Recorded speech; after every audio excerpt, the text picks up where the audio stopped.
Hi, welcome back guys. This is your sensei, back with another fanfiction. This is the first part of What If Naruto Was Give Custody of a Girl? Now before starting, please give this video a like and subscribe to the channel if you want more videos like this. Now let's get into the fanfic. Take the girl. Wait, what? I don't understand. Take the girl. Raven ran. She ran and ran and ran into the night, clutching a warm bundle tight to her chest. She fled from the burning ruin of her tribe as she'd never fled from anything before.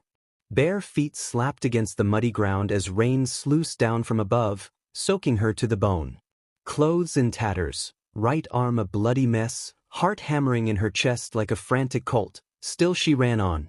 She didn't look back, she mustn't look back, for to do so was to be caught, and if they caught her in her current state she was finished. That would be the end of her. The end of everything. So she ran on, across forest and field, over log and bramble, until her legs screamed, her lungs burned, her eyes were afire, until everything ached. Yet she did not stop. She didn't dare. After her, a crazed voice called out into the gloom. For the glory of our goddess. Red eyes flashed with fire, smoldering with faint embers of former glory. She reached for her blade, only for her fingers to close around empty air. Omen was gone, left behind in camp, a twisted, shattered mess. She had no weapon beyond her own two hands. Nothing to rely on beyond her own strength. Just as it had always been. Damn him. Damn this poison. Damn them all to hell. Has she been at full strength she'd smite them all. It would have been a trifle to kill that lunatic, scour him from the earth, and all of the grim with him. But she wasn't at her peak NWO, was she? The enemy had been clever, their ambush well-timed when she was most vulnerable above all. Now her aura was gone, her power nearly depleted, her very life slipping away. An angry Ursa leaped at her from the storm, jaws gaping wide for a debilitating bite. The bundle in Raven's arm loosed a high-pitched wail of fear. Defiance sparked in her chest. Not like this. Red eyes howled back to life and lightning answered, cleaving the ursine creature in half at the waist. Its heavy body crashed down, loosing one last roar in its dying moments. The call was taken up by other grim, one after the other. The horde had found her again. There would be no rest. No respite. No time to recharge her aura. No time for anything. Only running. Raven grit her teeth and limped away, favoring her right leg. The bundle in her arms warbled softly, causing her to clutch it closer to her chest. It'll be all right, she rasped. We're nearly there now. It was a lie, and she knew it. There would be no help here. No salvation. No last-minute miracle to pluck victory from the jaws of defeat. With each passing moment she grew weaker, slower as the poison crept through her veins. She'd fought it for the better part of a day now, resisted through sheer strength of will. But thought the spirit was willing, the flesh was weak. She could feel her muscles melting from within, organs liquefying with each passing minute. It wouldn't be long now. Poor little Branwen. A dark humanoid shape lunged at her out of the undergrowth, cutting her off. Her boots bit into the ground and she flung herself aside, only to gasp as a blade raked across her ribs. Nowhere to run. Nowhere to hide, he began to circle her as she staggered away. No tribe to save you, golden eyes flashed as lightning crackled above, illuminating a crazed grin. No one left to protect you, his twin wrist blades flicked out, barrels primped and ready to fire, eager and willing to carve into her flesh. All your friends so far away want you surrender? It's not too late, tittering softly, he offered her a hand. Join us. Salem is a most merciful mistress. Once upon a time, Raven would have taken such an offer out of fear, if nothing else. But she drew herself up to her full, towering height. Take your bloody mercy and shove it up your... The gun blades barked, aiming for the bundle in her arms. She twisted aside and gasped as a dust round pierced her shoulder and a lung. Didn't matter. She was already dead. The poison had seen to that. It was too late for an antidote. Much too late. Blood bubbled past her lips. Still, she refused to fall. Pride kept her standing. Hatred gave her strength, if only for a little while. So, this is where I die. I didn't want to go out like this. Laughter tumbled past bruised lips. What's so funny? Though. Pivoting on one heel, she sucked in a ragged breath. Your goddess makes me puke? Sure enough, her killer bridled. Fool of a faunus. He really was too easy to read. Insult his precious Salem, and he'd fly into a frothing red rage. Any moment now. Raven shifted the bundle to her good arm and planted her feet. The madman lunged. Then die. She wasn't quite fast enough to stop the first strike. It raked across her left eye and obliterated it. Pain snarled through her as half her vision darkened forevermore, but she didn't fall. She slapped the blade away, then caught it with her left hand, only to cry out as the lunatic hacked it away at the elbow. It was pain unlike any other. Agony eternal. Then that wretched stinger stabbed out at her once again, seeking her vitals just as it had before. With a snarl born from fury as much as desperation, the spring maiden stepped into death's embrace, hooked an arm around that ghastly chitinous appendage and reeled him in. It bit deep into her side, but she didn't flinch. Didn't back down even as yet more poison pumped into her veins. Did not hesitate even for a moment. She yanked him closer, smashing their skulls together. It may fall. Firm fingers closed about his face. But I'm taking you with me, Kalos. Yellow eyes widened to gargantuan proportions. Raven smiled, grinning from ear to ear. And so the bird caught the scorpion. Azure flames leaped from her palm and burst into the air, followed by an agonizing yowl that had no business coming from a human throat. Tyrion crashed backward to the forest floor, stinger ripping itself from her hip as he went. The wretched smell of burnt flesh filled the night. Quivering hands clutched at the ruin of his face, leaving him to shriek as the balefire continued to eat away at him. His screams gave her more relief than 1,000 climaxes. Raven limped after him and conjured a sword of pure ice to her hand. Snatched it up in a reverse grasp. It began to crack and crumble within her grasp almost immediately, a sure sign of her exhaustion. Didn't matter. It would last long enough. When her prey tried to rise, she stomped down with her left leg, pinning him in place. Thunder ripped through the clouds overhead as Raven raised the blade high. And this, she rasped, is checkmate? Her weapon stabbed down, piercing his chest. Tyrion Kalos expired with a croaking gurgle. I'm coming, goddess. Raven wrenched the blade in the wound, just to be sure. That icy katana shattered a moments later, leaving her clasping ruined shards of hoarfrost. She cast them aside and left the broken blade embedded in her killer's hideous body. Whether he survived or not, he was no longer her concern. She scarcely had the strength left to move now, let alone breathe. The bundle in her arms shifted anew. A lone hazy eye swept down to regard her pride and joy. Little lilac orbs gazed up at her, all of 3 months old, framed by a dusting of golden hair. I'm sorry. Raven croaked out an apology. I never should have taken you from Tai. I thought you'd do well in the tribe. She would have been strong. So strong.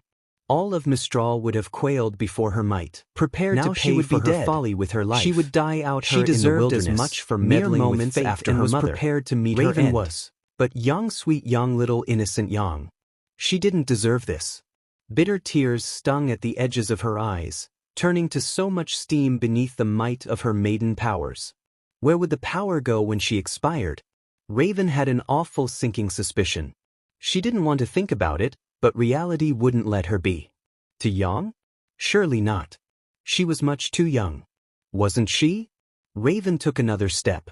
Her legs faltered, sending her tumbling to her knees. She tried to move. Tried to rise.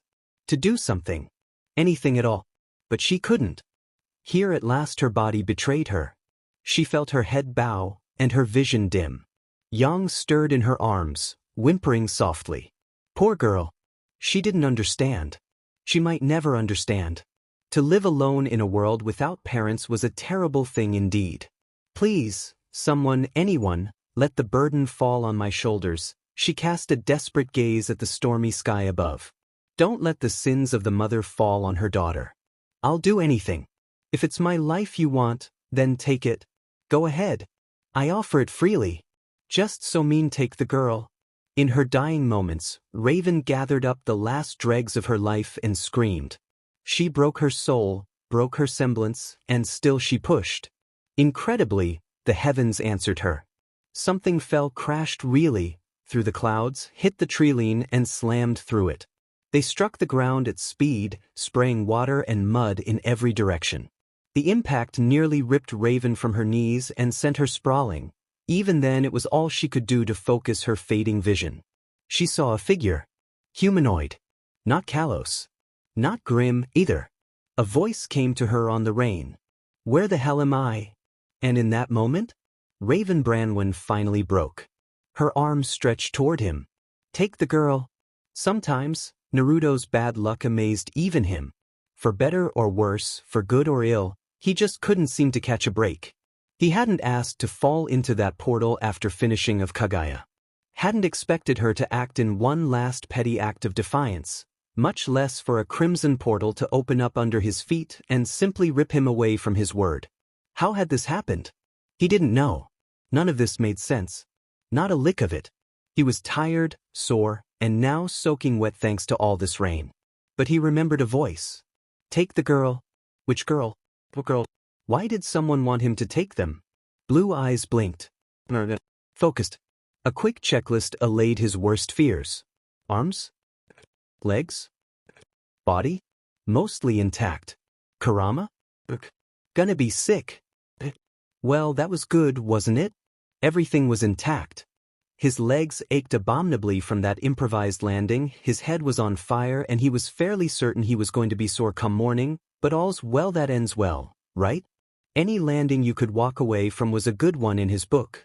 Then he saw her. A young woman lay on her knees before him, reaching out imploringly. Take the girl. She was clearly dying, her body savaged in such a way that nothing short of a miracle could save her. And decent medical attention would only prolong her agony.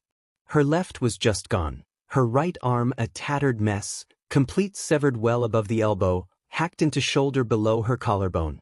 To say nothing of her leg, one could see the bone in her thigh. There was a child in her arm, mere months old at a guess. And yet for all her wounds the woman's faintly glowing eye regarded him intently. Take her, she all but shoved the babe at him. Like any sane man, Naruto balked at her. Wait, what? I don't understand. The girl. She thrust the bundle into his chest and he stumbled, narrowly catching the infant, who in turn began to wail. Iho is? Yang, the word escaped the woman on a thread of breath over her cries. Her name is Yang. You have to take her to. To who? But the woman didn't answer. Her eyes had gone glassy, vacant, and dim. As he looked on, she slumped over and struck the earth, gazing blankly into the distance. A chill shot down his spine, and for a moment he thought he felt ghostly fingers touch his shoulder. No way. Not a chance.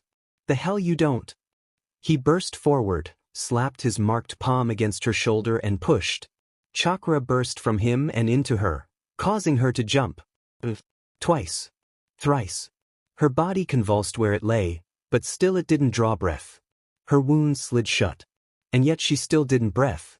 Her ruined eye did not regrow, nor did the stump of her arm regenerate. Come on, he rasped. Don't go dying on me now. I don't even know who you are. And as he did, he looked down at the girl who'd been foisted off on him. Blue eyes met violet. The latter were glowing, burning with living lilac flames. Oh, that can't be good. He turned his gaze back to the woman, still as a grave. Don't die, he muttered, feeding her yet more chakra. Come on, don't die, please don't die. That man will never give up. Once he gives his word, he doesn't stop until he fulfills his promise. Do you understand now? This is the man you've made an enemy of. That is her father. Future, phrased the girl. Raven was alive. The realization brought Naruto no end of relief as he traveled. Only just, her chest barely rising and falling every few seconds where she lay on the gurney, but alive nonetheless.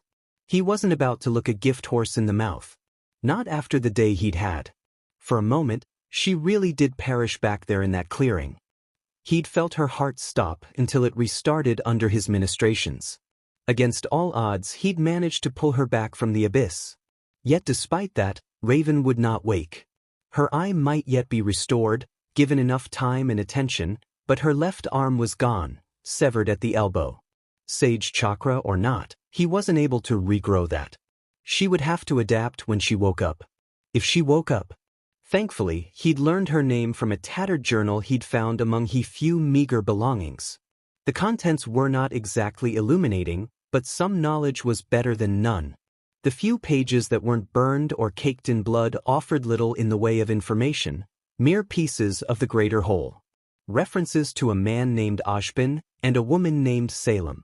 Oblique mentions of doom and gloom. That and running and running again. Little more. In the end, he'd been left with no choice but to fashion a stretcher and have 2 clones carry her as they made their way to the next town. At least, he hoped there was a town in this direction. Because if it wasn't, well, Naruto didn't know the first thing about raising a child. Of course, he wouldn't be giving up. That simply wasn't his way. Not now, not ever. He was going to give it his best shot, consequences be damned. There were just so many obstacles to deal with. For starters, he needed food. Supplies. Resources. He couldn't very well feed a baby normal food. And he'd be needing money to pay for said food now that his meager supplies had run dry. Yup.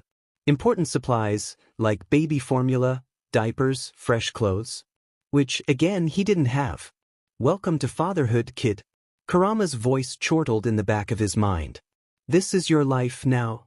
Apparently so. He risked a glance down at the infant cradled against his chest. Yangha. She actually looked up at him, and saw him. Not a bad name. Better than, by far at any rate. So, kiddo, he cast a weather eye at the little bundle in his arms. Think we're close to a village? A lone finger touched the baby's forehead, drawing a merry sound from her. Because I don't really have anything to feed you with, and I have no idea how to change a diaper. A pudgy hand reached up, got a good handful of his hair, and yanked with startling strength. Bah! Hey! He laughed and tugged himself free despite her antics. Don't suppose you can say anything else, yet? He little brow furrowed. Abwa. She got you there? What, do you speak baby or something? His brow furrowed further upon Yang. You're not even a year old. No way you can talk, let alone understand me. Bwr, she disagreed. Naruto sighed. You're mocking me, aren't you? Guileless lilac orbs stared up at him. They blinked once. And then, duh. Naruto's heart skipped a beat. Did she just? No. Don't think about that.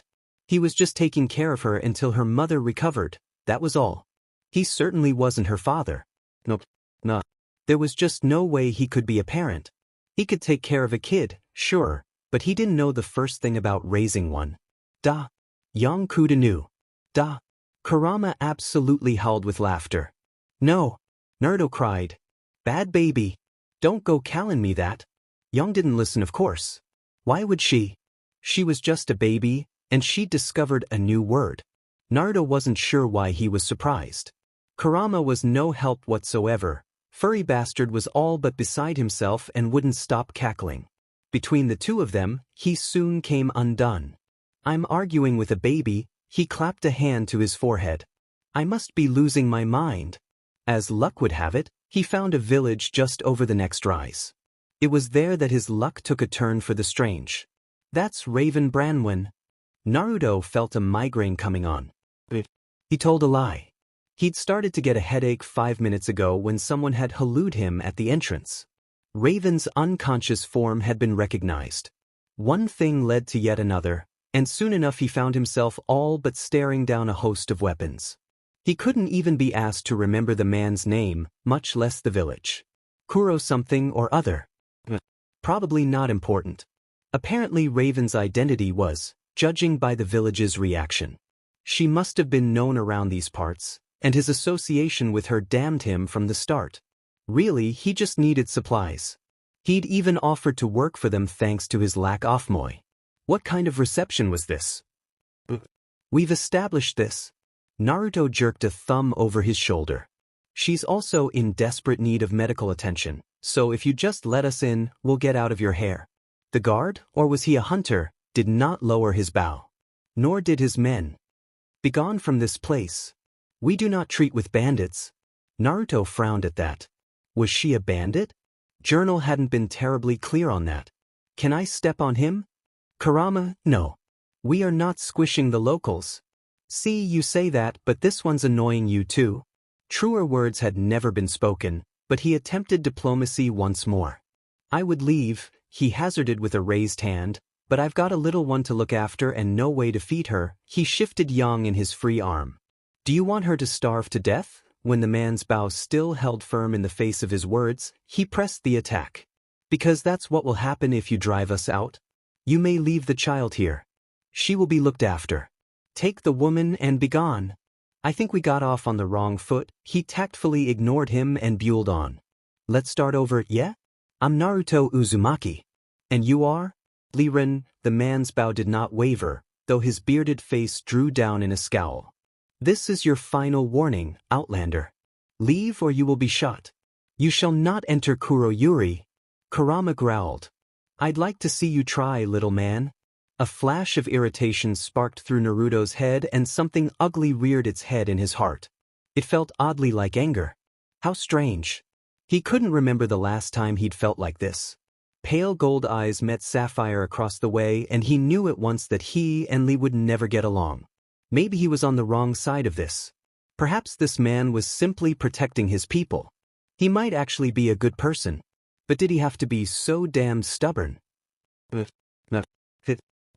It would be so easy to just bull past Lee and storm in, but that would mean leaving Raven behind with his clones. And then what? Reality yanked at him. The entire village would turn against him. He'd have to fight for every inch. He didn't want to break anyone here, and this people looked flimsy. Yet what other choice did he have but to defend himself? Yang whimpered in his arms, sensing his distress. To hell with this. He was cold, he was tired, and now the kid was crying. He wasn't a violent sort. Never had been. Never would be. But even he had his limits.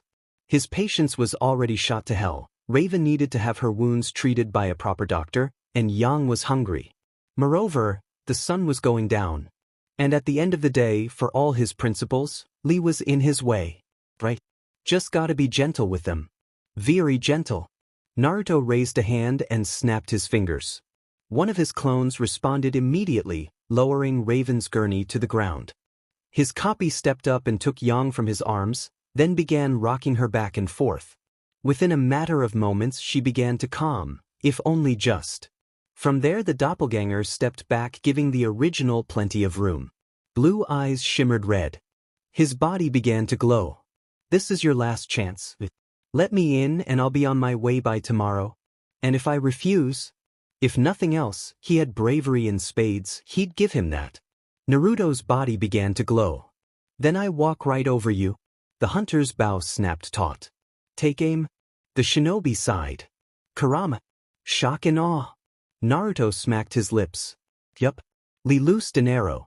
His fellow hunters followed suit. Naruto clapped his hands, summoning a swell of golden chakra.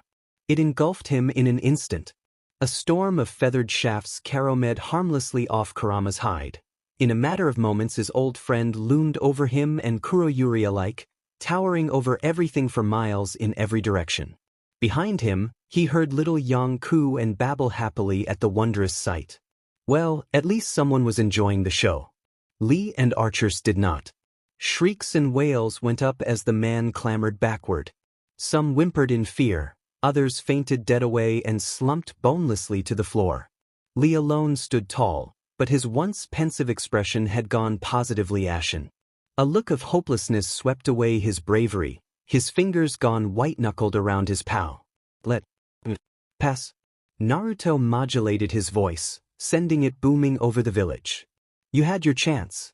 What's all this now? Someone came storming out and all but shouldered Lee aside. Oi! They stabbed a finger up at him. You there. Knock that off and come down here. I want a word with you. Naruto blinked. Twice. Thrice now. He hadn't expected that. Well? The newcomer tapped a foot. What's keeping you? Reluctantly, he did as she'd asked. Kurama shimmered away as he dropped back to the earth. Much better. She, for this was certainly a member of the fairer sex, granted him a worn smile. I'd rather talk this out, wouldn't you? And you are? In short order, he found himself face to face with a rather striking young woman, her dusky rose hair held in a loose braid over her shoulder, with pink eyes to match. She wore a long green dress with dark green around the shoulders, bearing long flared sleeves cutouts on the shoulders with a large band of plum purple on the cuffs. A pink sash around her waist completed the ensemble, contrasting the black flats she wore. Really, her eyes were the strangest shade of pink he'd ever seen. It bore repeating a second time. My name is Anne. She planted one hand on her hip. I'll ask again, are you a bandit? Naruto flung up his arms. No. I'm just a traveler, you know. And that trick just now, can you do it again? Keen eyes met his. Yes. She grinned. Kurama mirrored it in his head. I like this one. She respects power. See, Lee? And turned a smile on the grizzled hunter. He's not a bandit. Let him in. But anyone from that tribe would have fought their way through by now. She jerked her chin at him. This one hasn't. I dare say he only pulled that stunt because you pissed him off. Her eyes swept over him to Raven's prone form. We can sort things out with her come morning. That same gaze narrowed as Naruto's clone passed Yang back to him. Or did you really intend to deny a father and his daughter shelter for the night? Naruto could have kissed Anne. Finally, someone who understood. Wait a minute. Father. The bowman lowered his weapon and ignored him wholeheartedly. On your head be the consequences. They always are. She patted his arm with warm affection. We wouldn't be able to keep him out if we tried. Bravery can only do so much. All right, stranger. Those bright eyes pivoted to regard him in turn. Come with me and we'll see our way to getting you settled for the night. Her gaze settled on Yang and softened. There's a spare room in the tavern you can use. How old is she? He shrugged. Couple of months? You know, I always did want a child. And touched a hand to Yang's face, preening as the girl cooed. Not yours, of course, but she's so cute, and oh dear, I'm babbling, aren't I? Right this way. She grabbed him by the hand and tugged him away. Let's get her fed and cleaned for the night, eh? Naruto trailed after her with a sigh. Well, this was a start. Yes, it was certainly the start of something. How very little he knew. I may not know much about being a parent, but if you lay a finger on my girl, one of you, die. Future. Protect the girl. Lee Rin awakened to a disaster the next morning. What disaster, you ask? A simple one. You see, he woke up to discover that every single item he owned was now dyed orange. Nothing had been spared. From the floor to the walls and the ceiling. Even his bow. Even the string of his bow. All had been stained a hideous shade of bright ghastly amber. The only color that was not orange, however, was his hair, which was now a shocking shade of pink. Pale knuckles clenched on the countertop as he regarded himself in the mirror. Pink. Why was it pink? Of all the colors. Lee considered himself a tolerant man. A patient man. A forgiving man. He was rigid in both word, self, and deed. Someone who strove to uphold honor and courage above all this. But this? This was dishonor. Somehow, he knew exactly whose fault this was. A low growl built in the back of the archer's throat. Uzumaki. Ah, the cruel cries of chaos in the morning. Nothing quite like it. Truly, it was the sweetest of music to Naruto's ears. Served that bastard right for giving him a hard time yesterday. Wasn't that a little petty of you? Maybe. He scratched the back of his head with a free hand. Do I regret it? And looked over her shoulder. That sounded likely. His grin broadened. Must but your imagination. It was simple enough to settle into Kuroyuri, easier even, with Yang taken care of and a good night's sleep behind him. While thriving, the village was still relatively new compared to outlying settlements. As such, it had no shortage in the way of housing. If you could claim a space for yourself and maintain it, said space was yours for keeps. Case in point. This was originally meant to be a summer home for a merchant from Haven, and continued as she led him over the threshold. But he never came to claim it. You can stay here as long as you like. She drew a curtain aside for him, allowing to slip into the living room at his leisure. Here, have a look. Naruto stepped in and did just that. He cast a weather eye about, considering everything in turn. Not bad, this place. Not bad at all. The carpet was a lush green to match the walls, many of which were festooned with rich tapestries. A warm hearth burned by the mantel, secured by a metal grate as smoke boiled up into a chimney. There was even a fine little table and tea set near the couch where Raven's still form currently lay, where one might serve drinks to their guests. Beyond that he glimpsed a rather large kitchen furnished with a small island, all utterly foreign to him since he had next to no idea how to cook. Round the corner a seat of stairs leading to the second floor. Hopefully the beds there were better than sleeping on the floor. What do you think, kiddo? Yang cooed in his arms. Warm, happy and fed, she all but latched onto his hand as he touched her cheek. Truly, she was a veritable ball of sunshine. And if those lovely little lilac eyes occasionally sputtered with violet flames, well, Naruto tried not to notice that. It was probably nothing.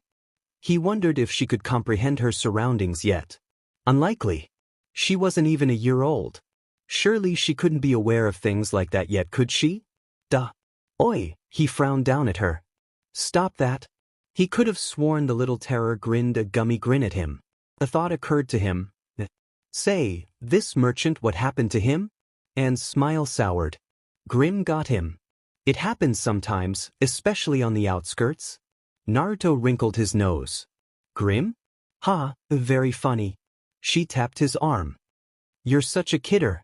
No, really, what was a Grim? It didn't sound like something he wanted to meet. Your friend can stay in the back, she informed him with a grimace, not speaking Raven's name. There's a nice little sitting room where she can sleep off whatever's ailing her. And cast a quick look to the comatose girl in question. We don't have much in the way of medical supplies, but she should be able to rest comfortably so long as she stays out of sight. Naruto didn't rise to the bait. He was beginning to realize Raven was something of a known quantity in Mistral, and not the good kind. Her name inspired fear and terror. More than a few people had flinched away when they'd seen her carted through the streets. It served as an awful reminder. They weren't welcome here. Their stay could never be a permanent one. Whomever she was now, she clearly hadn't been a good person in the past. Perhaps not even now. And yet she begged you to save her child. We both know life isn't black and white. He frowned a little. That's fair. So, and rounded at him suddenly, pink eyes afire with curiosity. You can be honest with me. That woman is she your? Kurama cackled at his expressed discomfort. And now we come to the meat of the matter. Fire burned through Naruto's face, turning whiskered cheeks scarlet. Was it hot in here? No, no, no. He waved his free arm with intent. We're not involved, really. I barely know Raven. And yet Yang has your hair. Her eyes strayed to Yang in thinly veiled delight. And she seems quite fond of you. Aren't you, sweet thing? A burbling coo answered. Naruto scowled. Traitor. I'm telling you, she's not related to me. If you say so. And planted one hand on her hip and favored him with a bland look.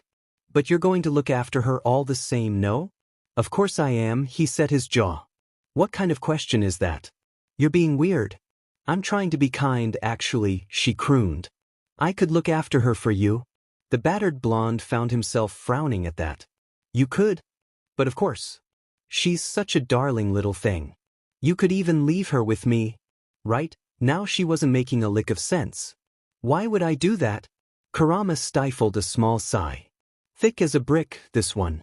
If you feel you're not up to raising her, of course. Naruto flinched but a little. He'd given his word to Raven. His word was his bond. What was he without it? He wouldn't break his vow simply because he found himself inconvenienced. No, Yang was his responsibility. He wasn't about to give her away to anyone, even someone like him. There was a small, selfish part of him that wanted to accept until he stomped it into oblivion. Take the girl. I appreciate your offer, he shook his head. But I'm not giving her up. Not for anything. Even if you struggle? Anne's frown became a faint, sad little smile. He lifted his chin and glowered down at her. Even then? Even if it's hard? Even if you falter? Even if you fail? Failure's an old friend. He pulled Yang's tiny form closer to his chest. I've failed more times than any man, woman, or child. Blue eyes met violet, watching intently as she tried to grab at his hair again. It just makes success all the sweeter. He wasn't afraid of failure. Never had been. Besides, I made a promise. And I don't go back on my word. It might take some time and a bit of work, but he was determined to give it his best shot. Got a problem with that? Her hand arced out and grabbed him by the chin. Would you die for that girl? Stoic blue orbs met intent pink. In a heartbeat, her eyes flashed. Is that so? In all fairness, he expected chagrin from some scorn at the very least. Her sudden line of questioning couldn't have any other end. That aside, he wasn't much pleased with her badgering after she'd called his ability into question. Any moment now she'd call him a fool and be rid of him. That's or so he thought. In that, he was only half right. Gentle musical laughter floated through the air to reach his ears. Soft at first, little more than a snicker that she tried to contain behind a palm.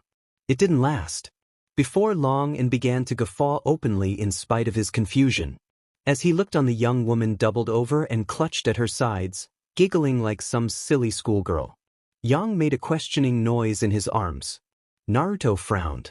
Was it something I said? Apparently, and found that reply horrendously funny, because her shoulders absolutely convulsed.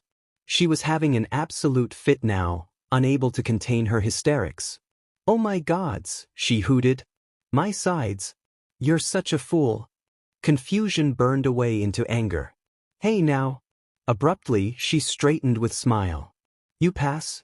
What the hell? He stepped back when she started forward. Didn't you just say I was an idiot? Oh, you're a fool all right. A stubborn, brave, courageous fool, she sighed and wiped a mirthful tear from the corner of her eye. But you're a fool with a heart and the power to back it up. That makes all the difference in the world. My, she touched one hand to her cheek. You really are stubborn. I like that in a man. Oh, danger, danger, danger. Silence stretched between them. Naruto frowned into it. Looks like you have something else on your mind. I do, she dithered, knees twisting, refusing to meet his eyes. But you may not like what I have to say. If you have something to say it. After that outburst, he was certain she couldn't possibly surprise him again. I promise I won't get mad. All right. And sighed once and took the plunge, giving voice to her disquiet. I'll be frank with you, Sir Shinobi. Magenta eyes met azure, showing a hint of steel within. We don't have a hospital here. Our doctor's done all she can for your friend. Frankly, you'd be better off taking your friend to Haven for treatment. Another grimace stole over her features. Or maybe even a hospital in Vale given her reputation here in Mistral. No. Naruto frowned. Did you say something? No, a weak rasp came from the couch. Not Vale. Naruto jolted. You're awake? 9 rapid steps carried him back the way he'd come, just in time to see Raven stir. Propped up on her good elbow and trembling, she glared up at him with a bleary eye, brow slick with sweat and dizzy with fever. She didn't even seem to comprehend her injuries. She just stared at him. Through him. Like he wasn't even there. And took one look at he inside. I'll get her something to drink. Where's Yang? Raven croaked, voice weak from lack of sleep and water alike. Is she safe? Is she all right? She's right here. Naruto knelt and offered the wounded woman her baby. See? I took care of her. Just like you asked. Good. Here at last, a spark of life came back into that dull red eye, if only for a moment. She ran her fingers over the tiny babe's head, and those lovely little lilac eyes locked onto her. That's good, she cooed almost to herself, offering her a finger. Tiny hand's fingers wrapped around, it holding tight. You kept your promise. Here. And materialized beside them, a ceramic cup in hand. Drink. Raven reached out with her maimed arm, only to frown when she realized she couldn't accept it and support herself at the same time. A flicker of horror passed through her good eye. She trembled but once before she managed to master herself and shake her head. And was having none of it. The younger woman all but rammed the cup against Raven's lips, forcing her to drink. Eventually, her patient did. Naruto flicked her a quick glance. Thanks. And preened. Don't mention it. Should I give you two a moment? His blush brought reinforcements. I keep telling you we're not like that. Raven groaned in the same moment. Why is it always blondes? Every damn time. Not helping, Birdie. I thought. The bandit swallowed and visibly struggled with something for a moment. I dreamed. Another swallow, the words wrenching themselves from her. She was gone. Like me. Her eye began to droop. She has the power now. Keep her safe. Naruto frowned. Wait, what power? Does it have something to do with her eyes? He felt a flash of fear from her, a nameless terror so powerful that it nearly overwhelmed him. Mindless, bleeding fear. Her good arm latched onto his sleeve, knuckles gone white against the bright fabric. For a moment he thought she might say something, but no, whatever it was terrified her so much that she daren't speak it. Her lips sealed shut and she shook her head anew. Doesn't matter now, her lone eye fixed him, burning with singular intensity. Don't take me to Vale. Ashbin will find me. He'll take her. The hell is Ashbin? No. He shook his head. Never mind that. His free hand settled on her shoulder and gave her shake when she started to nod off. Don't you die on me. You're not allowed to die. Yang needs you. No, she glared at him in a brief moment of lucidity. She doesn't. Not a rotten woman like me.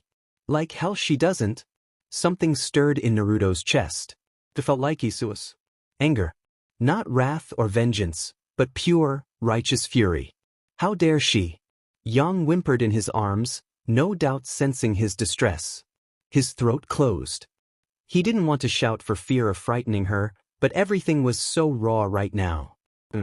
Nudged into his side and swept the poor infant into her arms. Go on, she drew away with a whisper. Give that bitch hell. He intended to. There could be no purer love than what a parent felt for their child. In this moment he may as well be Yang's father. No one else had looked out for her as he had. And he'd be bloody well damned if he let some deadbeat bird die before she took responsibility for her actions. You're her mother, aren't you? He slammed his forehead against Raven's, jolting her back to the couch. You have a responsibility.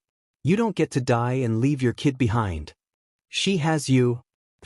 She needs you.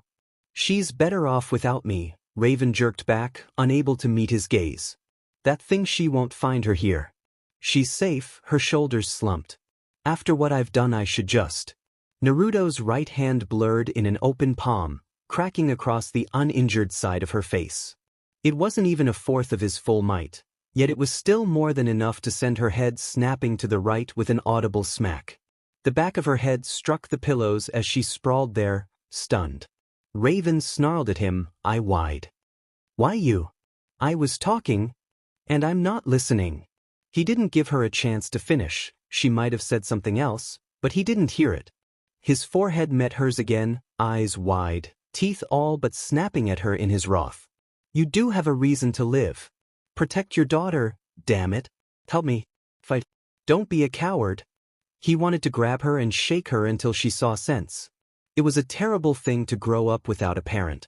He wasn't about to let her slip into the back just to satisfy a guilty conscience. Young might not know what she was losing, no, but when she was older, she undoubtedly would. He wasn't about to tell her he'd let her mother pass away when he could have done something. It wasn't fair. None of this was fair. Who was Raven to decide it? Who lived and died? What gave her that right? That's all I am. Her voice was a whisper, no a whimper. A coward? If you were a coward, you wouldn't have protected Yang, wouldn't have given her to me. That's not the act of a coward. That's bravery. Her resolve wavered. Bravery, huh? You told me to take your girl. Well, guess what? I did. And I'm taking you to a hospital in Haven. He grabbed her by her good hand and held it up before her face, forcing her to recognize their intertwined fingers. You're going to get better. You're going to be there for Yang, or so help me, I will introduce you to Kurama. What's a Kurama? His partner's skull burst forth from him with a great golden glower and snarled. You don't want to know. Raven absolutely squeaked. Meep. You'd best shut up and accept his generosity. And called over his shoulder. Trust me. You don't want to deal with the fox. He'll squish you. Another silence fell over them, heavy and cloying like a wet blanket. You just can't let me rest in peace, can you? Fine. Raven slumped back to the couch as a bleary smile crossed her scarred face. Zeepy. Her eye fluttered and she subsided with a sigh. In a matter of moments she was gone again, her chest rising and falling with erratic breaths. Naruto gave her another hard shake, to no avail. Her eyes didn't open. Wouldn't or couldn't remain to be seen. Still, she kept breathing. He'd take that for what it was. Maybe Mabian was right. Maybe she did not proper medical treatment. He couldn't keep pumping her full of chakra every day. Her body was in bad shape already. Who knew what that might do to her?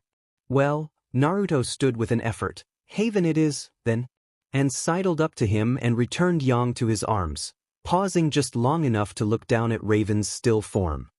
She might not be in her right mind, but she had been there at the end. So much fear. Not at him, but something else. What was she so afraid? Would someone come for Yang? Who was Ashbin? Did that name matter? Was he an enemy? A threat? Or did she simply think that way? Too many questions. Not enough answers. But when had that stopped him before? She's certainly intense. Yang whimpered and waved her pudgy little hands. Shoo, she's going to be all right. Naruto reached down and touched a hand to Raven's forehead.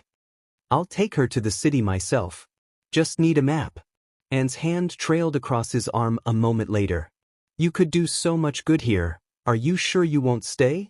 In all honesty, the notion tempted him. He wanted nothing more than to rest his tired bones. But he couldn't. Not yet. Maybe once everyone was safe and secure, but for now he had no choice but to forge on as he always had. He shook his head. I'm sorry. I have to go. All right, then, he turned in time to see Anne sweeping a bit of preserved food into her knapsack. I'm coming with you. She seemed to realize the weight of her words a moment later. Well, that is to say you need a guide, right? She looked away, hiding a faint hint of color in her cheeks. I'd be happy to show you the way. Naruto blinked. Really, you don't have to do that. And fixed him with a faintly bemused look. Can you even change a diaper? Kurama coughed. Just once. Naruto winced a little. No. That settles it, then. She hefted her pack. You need me. In the end, Naruto had no choice but to give in. He needed a guide. And was willing to provide. Well, that and save him from diaper duty. And from that decision, things would change.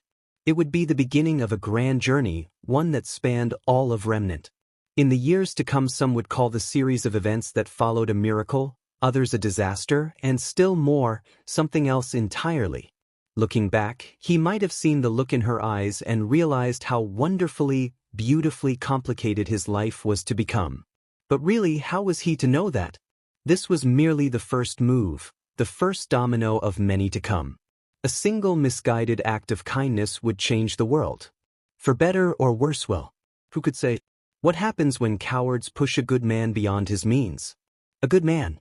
A decent man, an innocent man. You have only the craven to blame.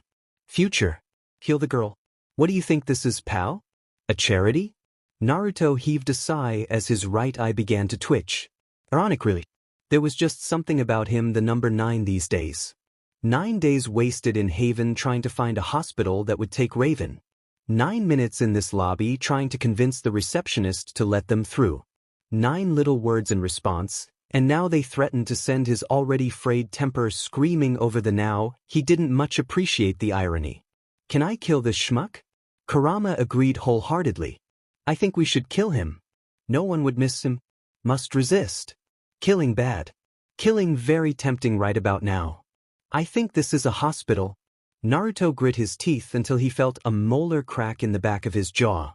By the time he blinked, it had already healed.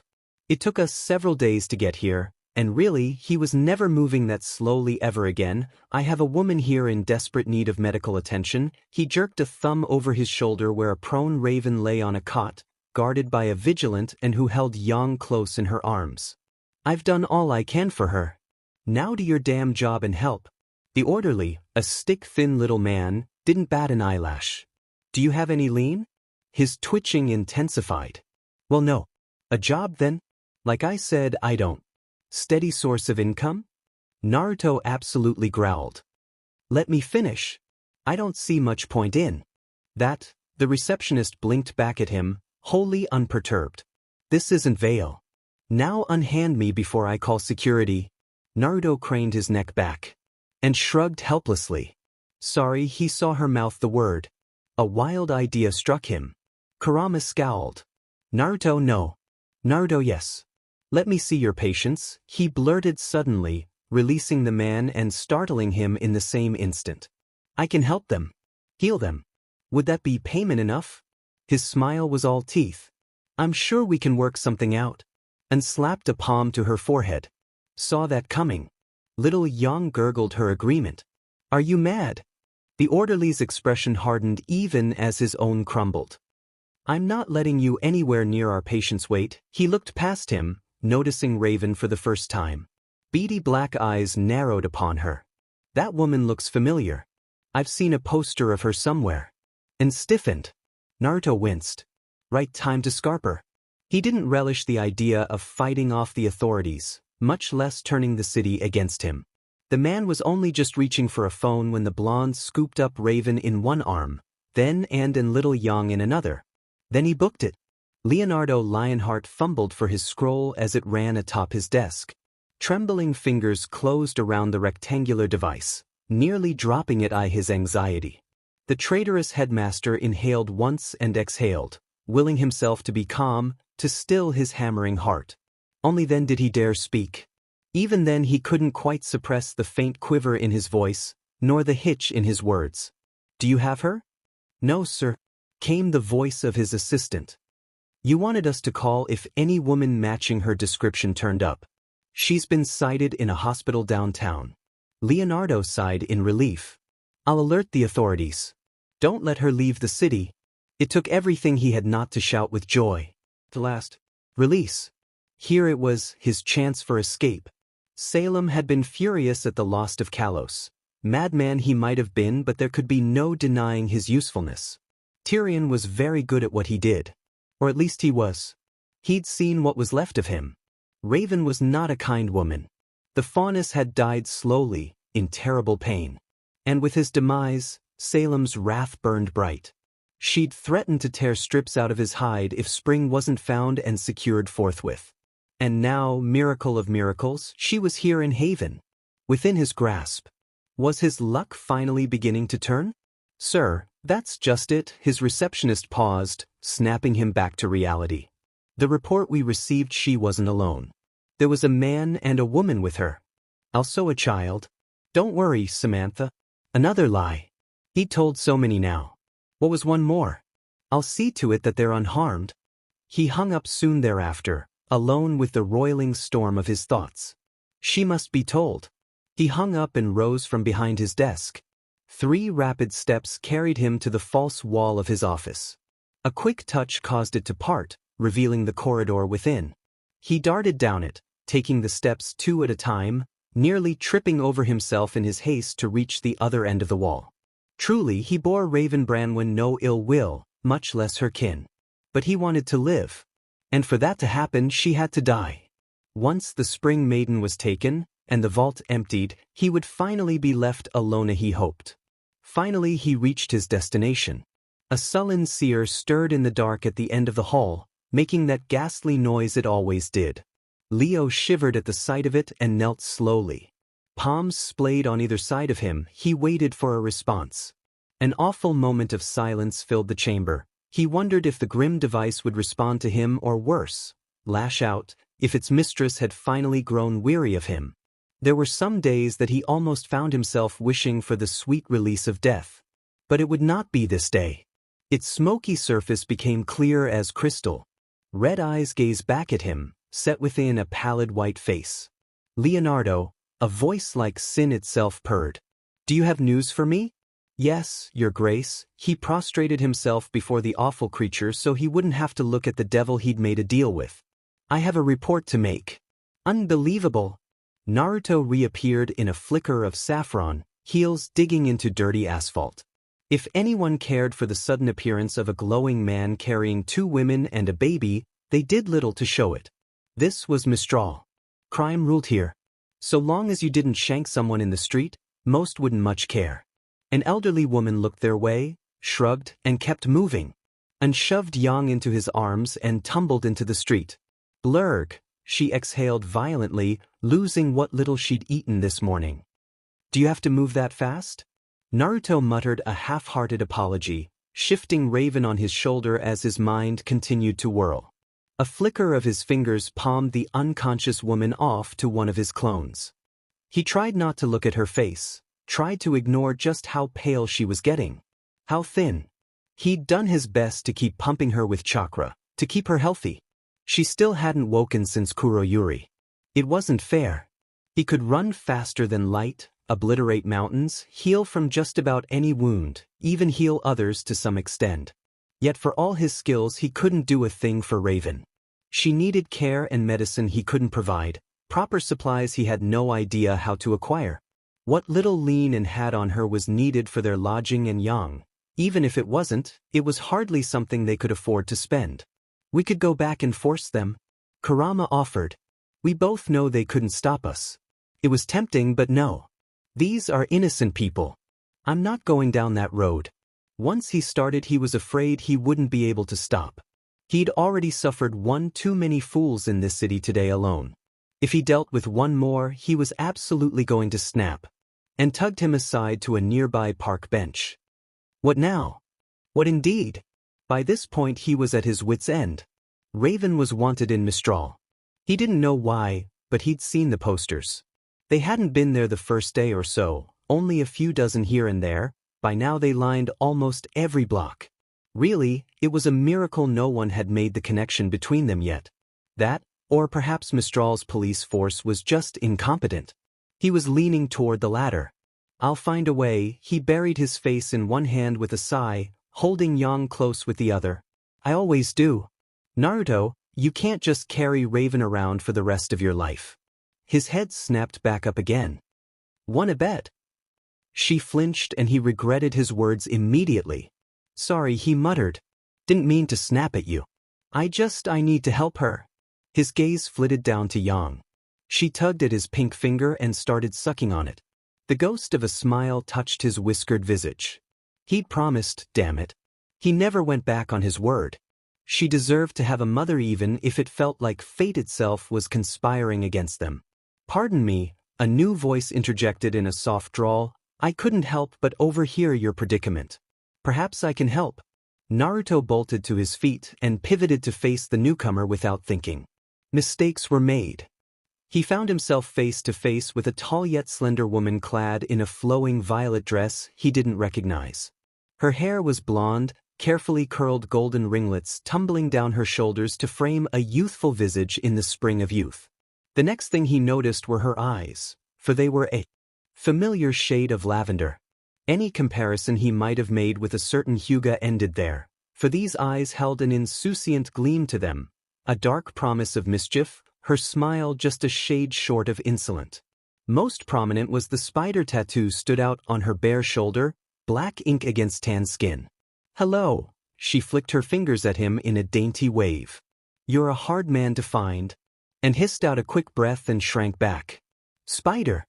You know me, darling? A fan flicked out, hiding a smile. I'm touched.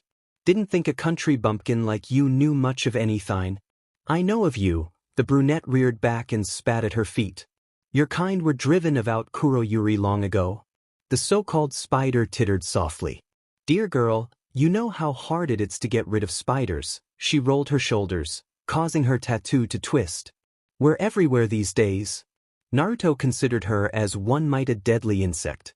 Can I help you, miss? Malachite? Malachite, her nose wrinkled. On second thought, don't use my last name. Makes me sound like an old woman. Miranda will do. As he looked on in utter confusion, she offered a sweeping bow. I happened to overhear your little tale of woe, and it's moved my heart. She straightened thrice as quickly, unable to hide her smile. I'd like to offer you a helping hand in your time of need. He wasn't that daft. She has suspicious timing. Were we followed? If so, why didn't we sense her? You can help us? How? Suspicion reared its ugly head in his heart. We have nothing to pay you with. That keen gaze of hers locked onto him with intent. Her smile grew. Lucky for you that I have no need of lean. What? I deal in favors, dear. She patted his cheek. A little bird told me you made quite the ruckus down in Kuroyuri. Naruto went still. And turned beet red. How? How indeed? Much to Naruto's chagrin, Malachite began to circle him, considering him as one might a fine steak. I nearly didn't believe my ears. She cocked her head to one side. My girls tell me they saw a man turn into a giant golden fox. A lone hand gestured expansively, sketching Kurama's likeness in the air with a bit of dust.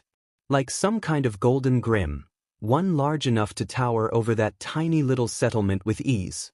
You wouldn't happen to know anything about that, would you? Naruto blanched despite himself. Well, maybe we did show off a little. Miranda Malachite blinked. No matter, I like a little eccentricity. But where was I? Oh yes, her smile had entirely too many teeth. Imagine my surprise when a man matching your description popped up in my city. I'll have you know we spent the better part of a week looking for yo. Does all this prattling have a point? Patience, now. Good things come to those who wait. You're well fit? Her hand ran the length of his chest. But is it all for show, I wonder? Her wrist blurred, only to find itself caught in his grasp. His fingers bit down, grinding muscle against bone. Strong too, she gasped in pain. Good reflexes. Naruto scowled. Don't do that again. I won't. She looked past him then, to the clone-carrying raven. As I live and breathe, her eyes widened a little. You really do have Raven Branwen.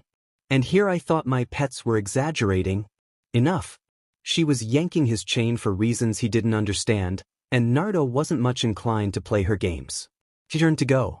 And come on. This is a waste of time. She won't get treatment anywhere else. Malachite called after him before he made it 2 steps.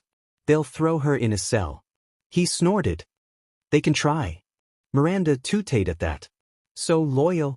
Yang cooed softly in his arms. Just like that, Malachite's entire demeanor changed. My. She leaned forward, eyes alight. Is she yours? Naruto pulled her closer. Not by blood, but yeah, I'm taking care of her. Is that so? A hungry look flashed through her eyes. Let's get down to business, then. I can help your friend. My doctors don't ask questions. They do as they're told. I'd think her life would be worth a favor of 5. A muscle jumped in Naruto's jaw. 3. 4, she haggled. 2. He shot back. His fellow blonde feigned pain and clutched at a breast. It did interesting things to her bosom. You drive a hard bargain, my friend. Naruto sniffed. I'm not our friend. But you could be, she touched his chin. I can be a very good friend. Just for that? He batted her hand away. No, thank you. I don't think we want any of your help. Miranda looked down. Your daughter seems to disagree. Yang waved a pudgy little arm at her, grabbing at Miranda's ringlets. Naruto scowled at the tiny babe. Treachery. It is said that children are a good judge of character. What does that say about an infant, then? So what's it to be then? You hello me, I help you, she held out her hand. In the end, we both get what we want. And what do you want? She grinned. Everything really, her hand caressed his cheek. But I'll settle on you for now. Naruto no. And butted up against his shoulder. Don't do this. Don't listen to her. We can find a better way. What other way is there? He rounded on her with a scowl. You just said it yourself. I can't carrying Raven around like a sack of flour everywhere I go. No fair, she glowered at him. Using my words against me. I have conditions. He received a giddy giggle. Name. I won't kill for you, he held up one finger. I won't hurt anyone for your amusement. Perish the thought. Another pawing at her chest. I don't want another hired thug, or some dumb muscle. Her purple eyes flashed with a sudden burst of glee. I want a man who thinks for himself. 2 favors it is, then? Naruto grunted. I still don't trust you. Good. Trust is overrated? Miss Malachite beamed. What do you say? Shake my hand? and made a noise of discontent behind him and pointedly looked away. "Come on now," Miranda prodded. "Won't you shake a poor sinner's hand?" Naruto had a feeling he'd regret this. But what choice did he have? "Why favors?" he stalled. "Because I think a favor or two from you would be a powerful thing indeed." Miranda Malachite's smile was pure poisoned honey. "You pay your debts, don't you, sweetie? You're a man of honor. I'm sure you keep your promises too. Never go back on your word. That sort of thing." She'd read him like a book. He clasped her hand. Her grin grew. "Yes." She all but purred the word as her fingers tightened around his. "We have an accord. Are you ready?" One last question. His frown deepened. "Why go this far?" She flinched a little and he pressed the attack. "You actively sought me out, hunted me down, and went out of your way to help me. All this for 2 favors?" "No," he shook his head. "I don't buy it." "What's your real reason?" "Reasons?" He received a shrug. "Let's just say we have a mutual interest in keeping your broody bird alive and leave it at that. Why does that not fill me with confidence?" Another shrug. "That's your moral hang-up, not mine. I have my reasons for wanting her alive. You have yours." Her eyes flitted to Yang. "You know, I always wanted girls of my own twins, perhaps." Naruto bridled and held his ward close. "Don't even think about it." "Oh, hush," she swatted his shoulder with her fan. "I'm not fool enough to try and take her from you. Something tells me I wouldn't survive the attempt." His expression turned thunderous. "You wouldn't?" "There it is," she crowed, dark exultation flashing across her face. "That's the look I want to see. You fight to protect what's yours. Like a good parent should. There's nothing more honest than a father protecting his baby girl, wouldn't you agree?" When he held his tongue, she shrugged. "Feel free to stay in Mistral for a few days." Once more her hand glided over him. Patted his shoulder. "We'll have your woman right as rain." "You keep saying that." "She's not mine." "Oh?" A slender brow arched. "Good to know." And made a keening noise between her teeth. "Not another one." "Another what?" Naruto really didn't understand what she was getting at. Malachite patted his cheek anew. "Let's get you lot squared away. Then we can talk business." Naruto pinched the bridge of his nose. Why did he have the feeling he'd just made a deal with the devil? He really hadn't. Just the future mother of his offspring. Well, 2 of them at any rate. Wasn't that one in the same? "You think I'm controlling him?" No. "Darling, a man like that simply cannot be controlled. Best you can do is steer him in a given direction and let him rip." "Malachite."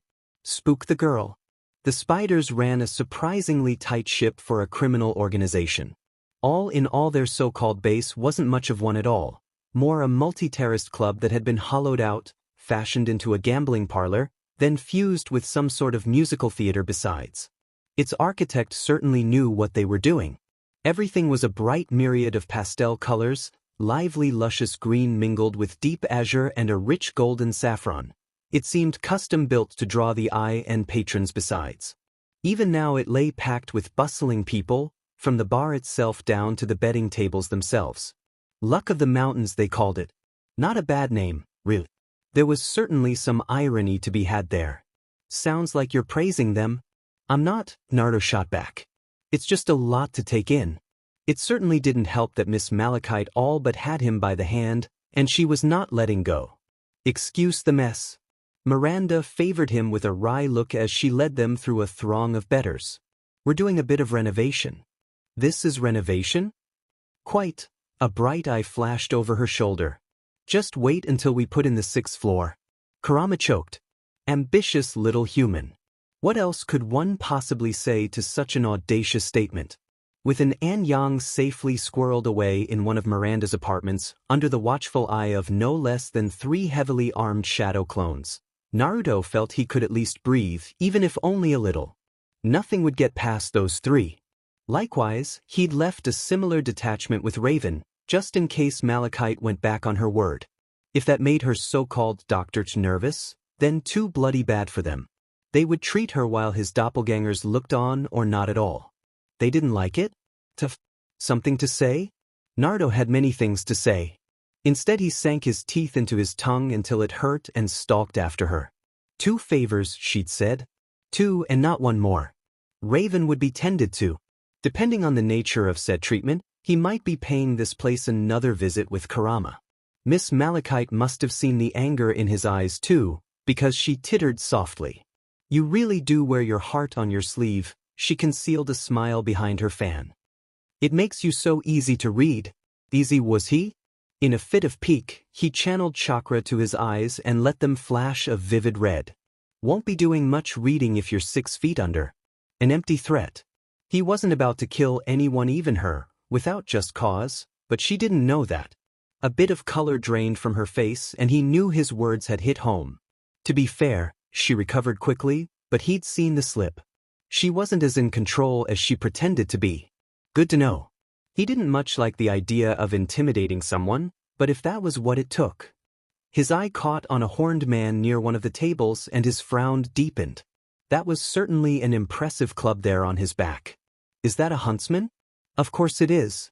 Miranda tugged him toward the staircase. Huntsmen come here all the time. They're our best customers. Well, she flashed him a wink as they took the steps 2 at a time. Ito over there certainly is. You'd like him, I think. Tempting, but I'll pass. Her fingers tightened in his. Have it your own way. In short order, Miss Malachite led him to a balcony overlooking the 3rd floor. Her lips pursed as she stopped just shy of the next railing, pressing her back against it instead. It did interesting things to her chest. Naruto kept his eyes on her face, refusing to give her another weapon in her arsenal. Dear Fox, whatever is the matter with you? She crossed one arm beneath her bosom, accentuating the effect even further. Have I done something to upset you? Her head tilted just so, golden ringlets concealing her right eye.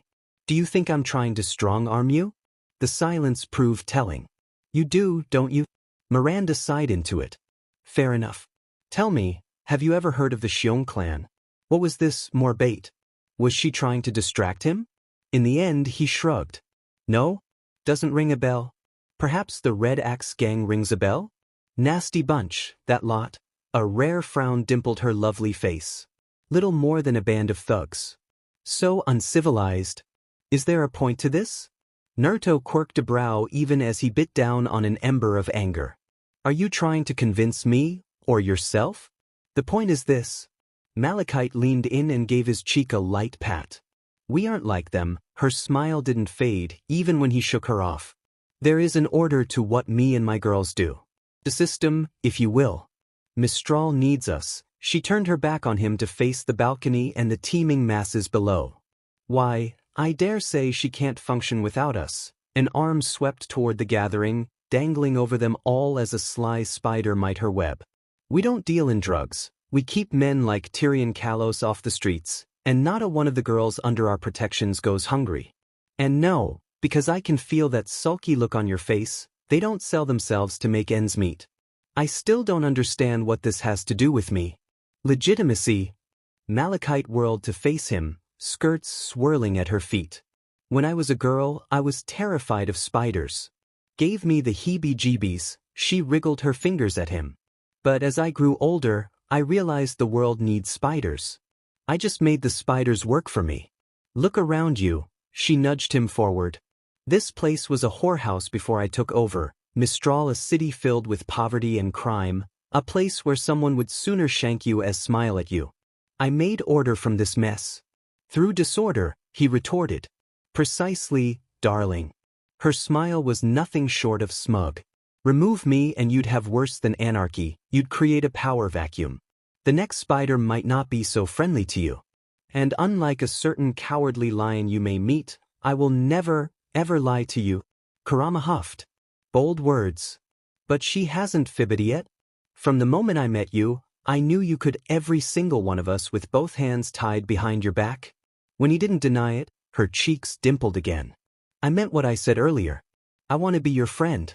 Not your boss, not your overlord, and certainly not your minder. I suspect you wouldn't listen to me in any case. Not without a little incentive at any rate. His eyes widened. Don't you dare. What? Threaten those girls of yours?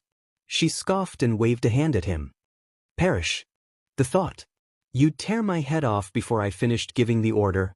Naruto winced a little at that. Did they really think he was a murderer?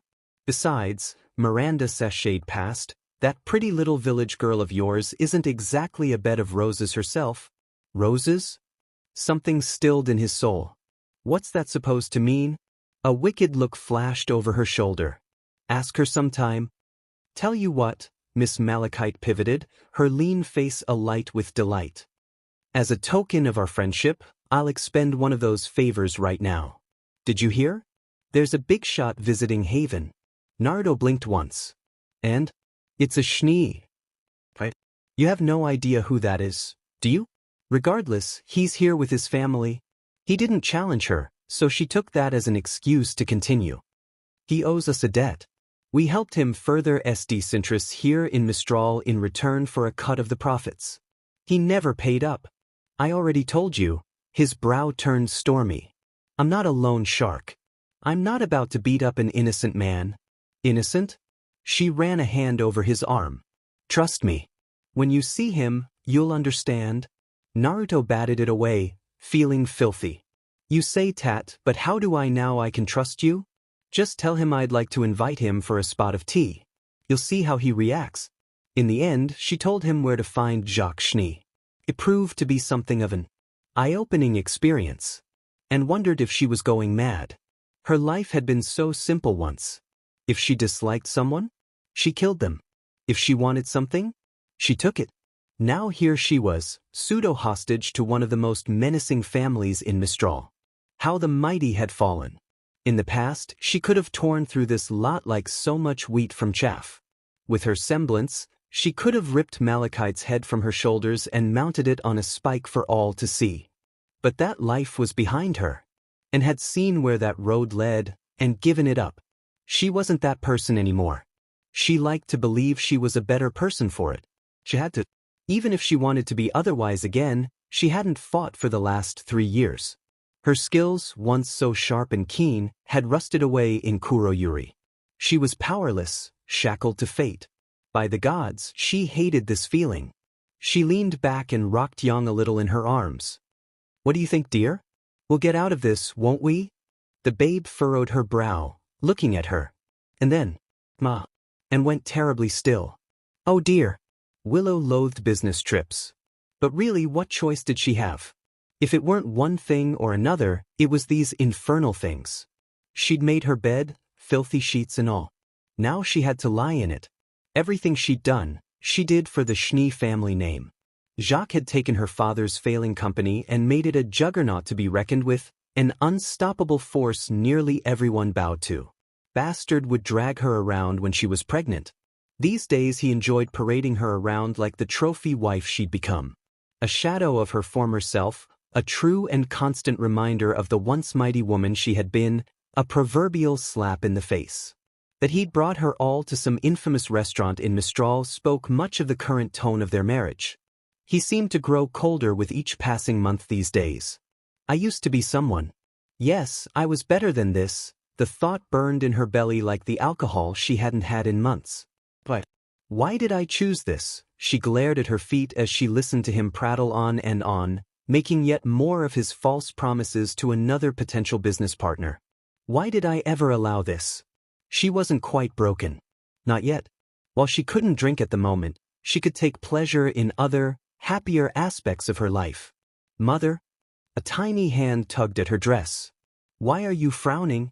Willow turned weary eyes to the sole light in her life. It's nothing, dear. Mommy's just tired. Yes, tired. Of so many things. Her little winter hummed.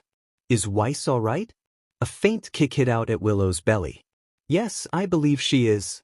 Only 5 years old and already, her girl really was too clever by half. She'd make a fine big sister and would be soon. Only 1 more month now.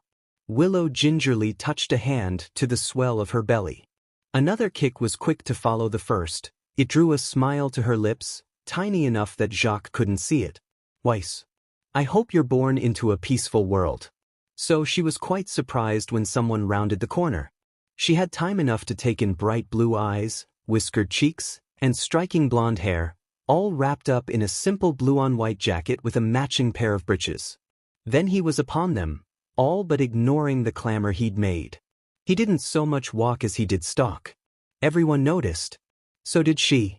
Jacques Schne. Her husband bridled. Who are? Sorry about this, the stranger dimpled, but you've been invited to tea. With whom? Miss Malachite, came the reply. She says you know her. I'm just the messenger. His eyes flitted to hers. Narrowed. Oh, he blinked, noticing the swell of her belly, seeing Winter huddle behind her back. You're pregnant? Congratulations. He sounded sincere about it too. I'm really sorry for bothering you. I'll be out of your hair in just a minute. Jacques finally found his voice. Did you say Malachite? Yup, the blonde smacked his lips. Really sorry to impose on ya, but if you could come with me? Willow watched all the color drain from her husband's face, his already pale visage becoming positively pallid now. It was a curious thing indeed. His business partners made their excuses and departed all too hastily. She wondered why. Who was Miss Malachite? And why was poor Jacques sweating bullets? A frown married her face. Oh dear. Whatever had he gotten mixed up in this time? Jacques, she began slowly, just give him whatever he wants and be done with it. Never, he cried. I will not be intimidated by some thug. Winter whimpered a little, a tiny, reedy sound. You're scaring our daughter.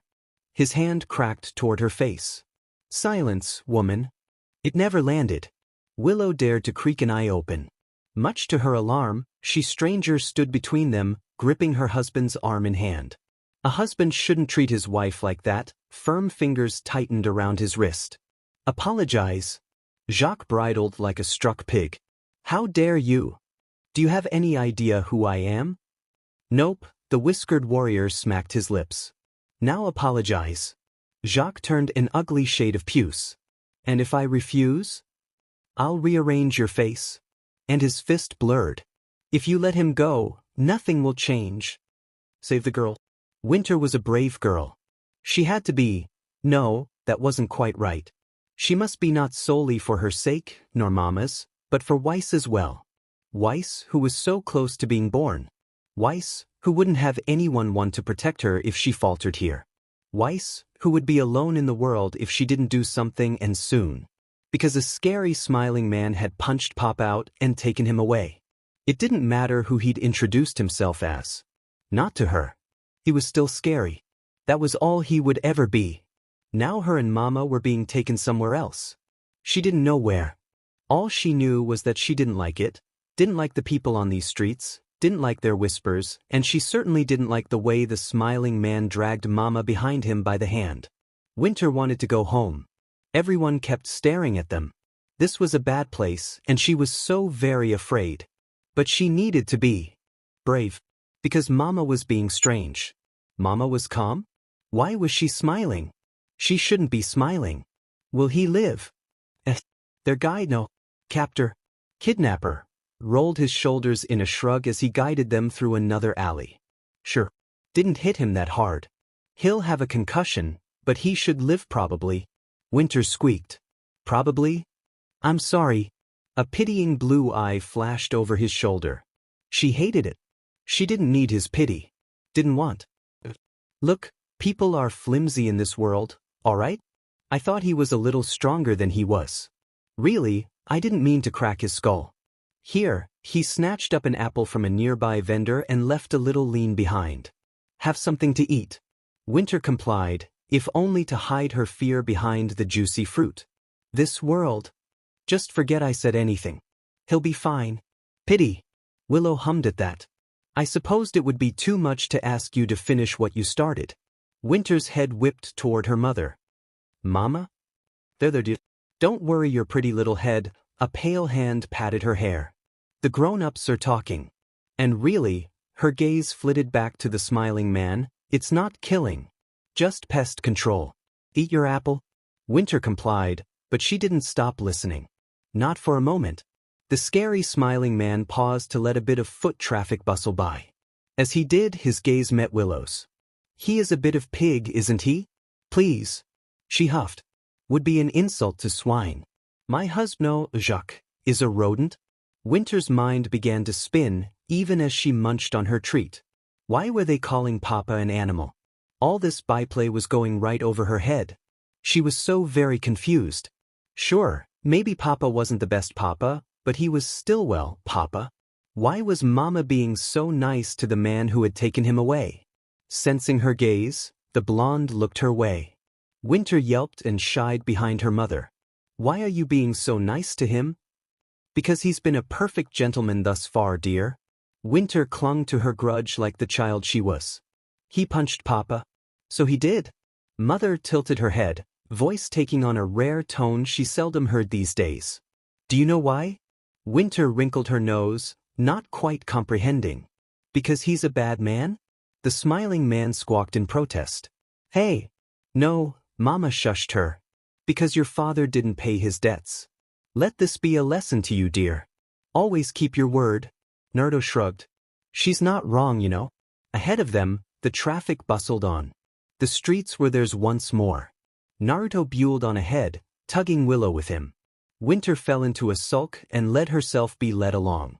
Her thoughts grew dark. Mama had been fooled. She must be. If no one would take action, then she would. She had. She must. One way or another. She would free her family from this man. Just needed an opportunity. Who knew what devious thoughts he was thinking?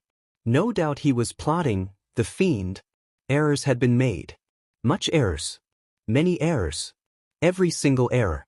Naruto made them all. For the life of him, he couldn't understand why he'd done what he did.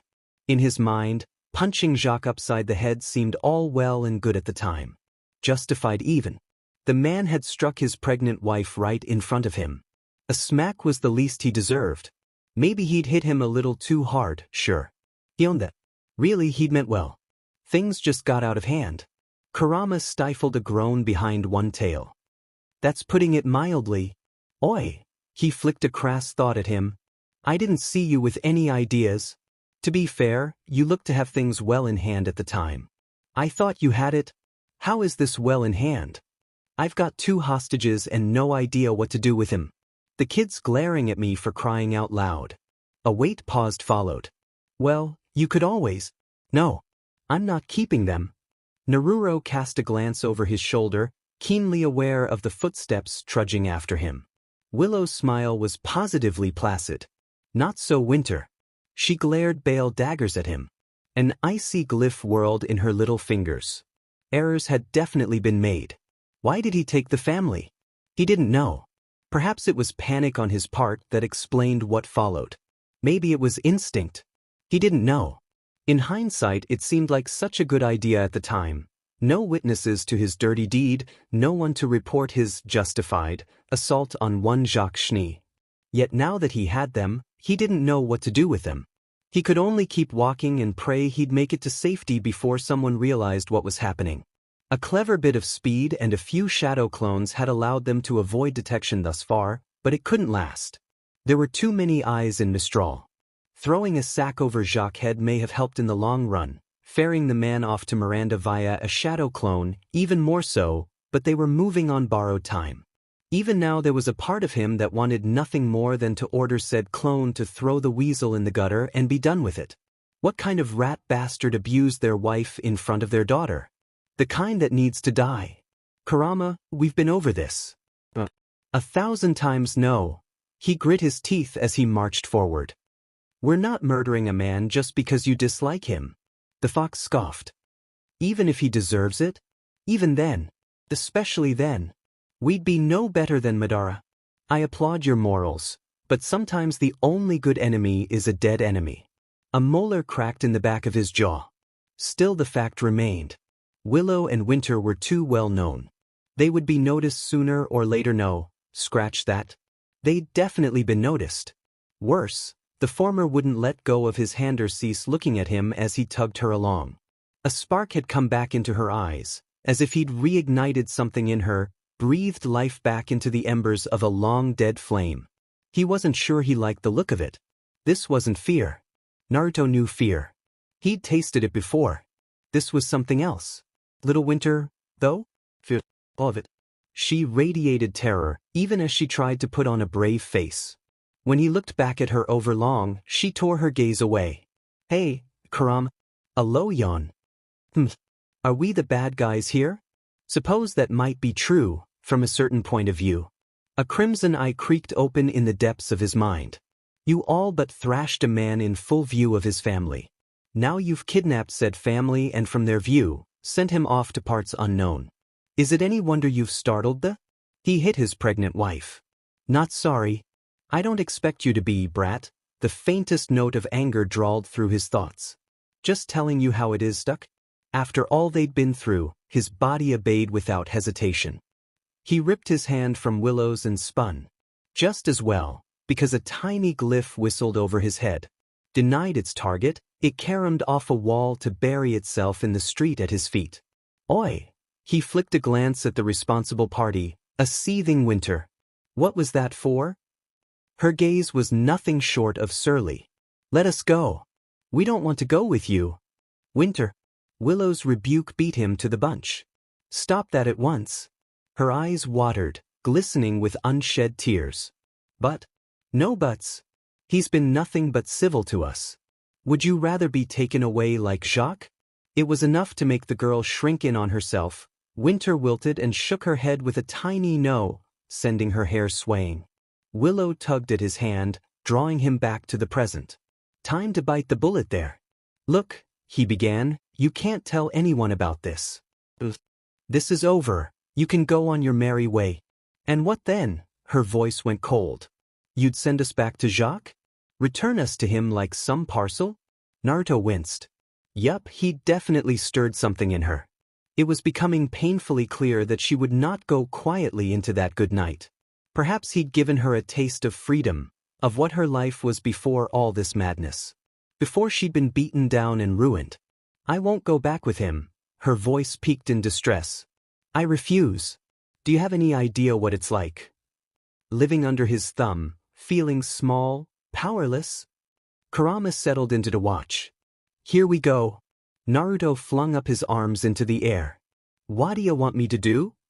Help us. She grabbed at his jacket, pulling him close. Protect us. He wanted to. He really did. Even after all he'd been through, he still lived to help people. But how to even go about it?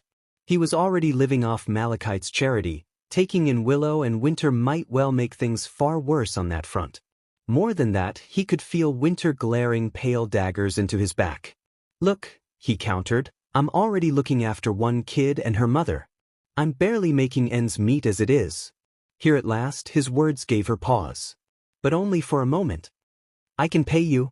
A blonde brow quirked. Willow, say what now? You said you lacked for funds, yes? Her smile was brittle, desperate, the last gasp of a woman who'd gone too long without hope.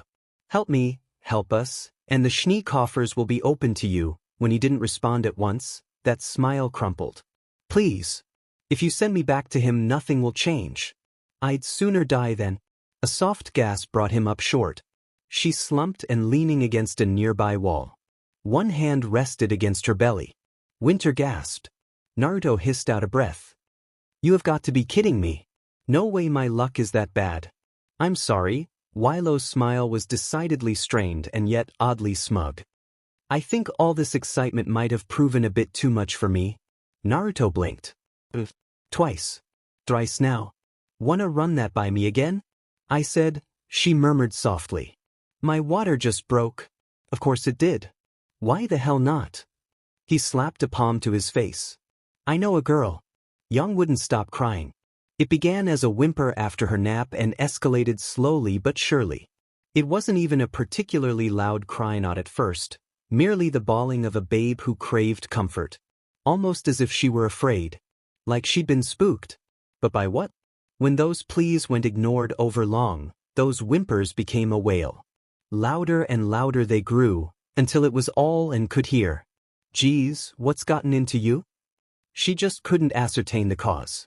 Yang had been fed, taken a long nap, had her diaper changed, and she didn't need to be burped. She'd simply woken up and started squalling. There. She soothed, rocking her to and fro with gentle care. Realization dawned. You're all right. You miss your papa, don't you? Mistakes were made. Yang wailed even louder. Hey, it's all right. It was not all right. Not at all. How could someone so small have such a healthy pair of lungs? Too healthy, some might say. healthy enough to make her eyes glow, and she was sure there was some secret at work there, and have the wind pick up when she cried? No way was that normal. Raven was of no help at all here. Malachite's men had brought her back after treatment, tucked her into bed, and told and demanded really that she wasn't to let her out no matter what. They'd even left a pager in case of emergencies. Apparently mob doctors were still doctors. What? All right. Geez, you take after your parents far too much. And knew she wasn't a very good parent. There was a small part of her that wondered if she would ever make a good mother someday. But she was nothing if not determined. She was going to try blast it, come hell or high water. Now if she could just calm little Yang down. Give her here. Raven's weak voice called from the bedroom. You gotta sing to her when she's like this. And perked up, somewhat startled to hear the bandit queen. Wait, you're awake? Since when? She slipped in and found her just like that, good eye glowering daggers at her. Since now, she rasped, holding out an arm. Kid's noisy, give her here. Reluctantly, and complied with her wishes. Here, you calm her like this. Yang quieted the moment she was in Raven's arm, really. The ruined stub she had didn't really count. Still, the wounded woman cradled her daughter against one breast and began to hum softly. For all her prickliness, her voice was the sweetest of music. Despite that, Anne couldn't help but wince. Was she really cut out for this? And where do you think you're going? Raven's glare pinned her when she made to leave. You sing too? What, me? Do you see anyone else here? You're responsible for this runt. The ghost of a smile touched Anne's lips that maybe this wouldn't be so bad after all. Miranda Malachite wasn't happy to see him. Naruto took one look at her and knew it at a glance. The subtle frown marring her lips, the slight twitch of her right eye, the way she stalked, just a little too quickly around her desk to meet him halfway into her office. Underlings scurried out of her way and out the door, none daring to meet her eyes. To her credit, she waited until they vacated her office. The moment they did, she closed it, locked behind her, and whirled to face him. Do you not know the meaning of subtlety? It was as close to a rebuke as he'd get from her, and if only because he knew she wouldn't dare provoke him. You've made quite the mess for me. Naruto fought down a sigh. He did not succeed. I tried to be civil. He forced my hand. Oh yes, she clicked her tongue. The Schne forced you to slap the daylights out of him, did he? Naruto scowled. He hit his wife. He was about to beat her for talking back. Would you rather I ignore that? She's got spirit. And now you've thrust said wife at one of my doctors. Despairing eyes sought the ceiling. She's gone into labor, for crying out loud. You've brought far too much attention down on us. Naruto didn't budge. Be that way, fine. She whirled away, pinching the bridge of her nose. I get it, I do. Don't worry. I'll make this go away. It'll cost you another favor, though. Another one. A pearl of anger coalesced in his chest. No, her lips pursed into a thin line. I don't think you realize just how much work you've thrust at me. She thrust an open palm at him, 5 fingers splayed. I have witnesses to silence, officials to bribe, a headmaster to place, footage to erase, and a Schne to intimidate. Their pockets run deep, and their grudges deeper. All because you couldn't control yourself. When he didn't answer, Miranda stalked back to her desk. We can't hold him forever. Hell, our intention was never to kidnap him in the first place. Her eyes sought his, and for once, he was the one to wince. Just to remind him of his obligations. Put pressure on him. We tried that, but he clearly remembers you. He's not happy, let me tell you. So you're going to let him go? She planted one hand on her hip. Unless you want Atlas death squads banging down our door? Unbidden, Naruto thought of Willow's pitiful expression. Nothing will change. Damn it. Some of his intent must have shone through, because Miranda perked up. Her smile, once pensive, became sly.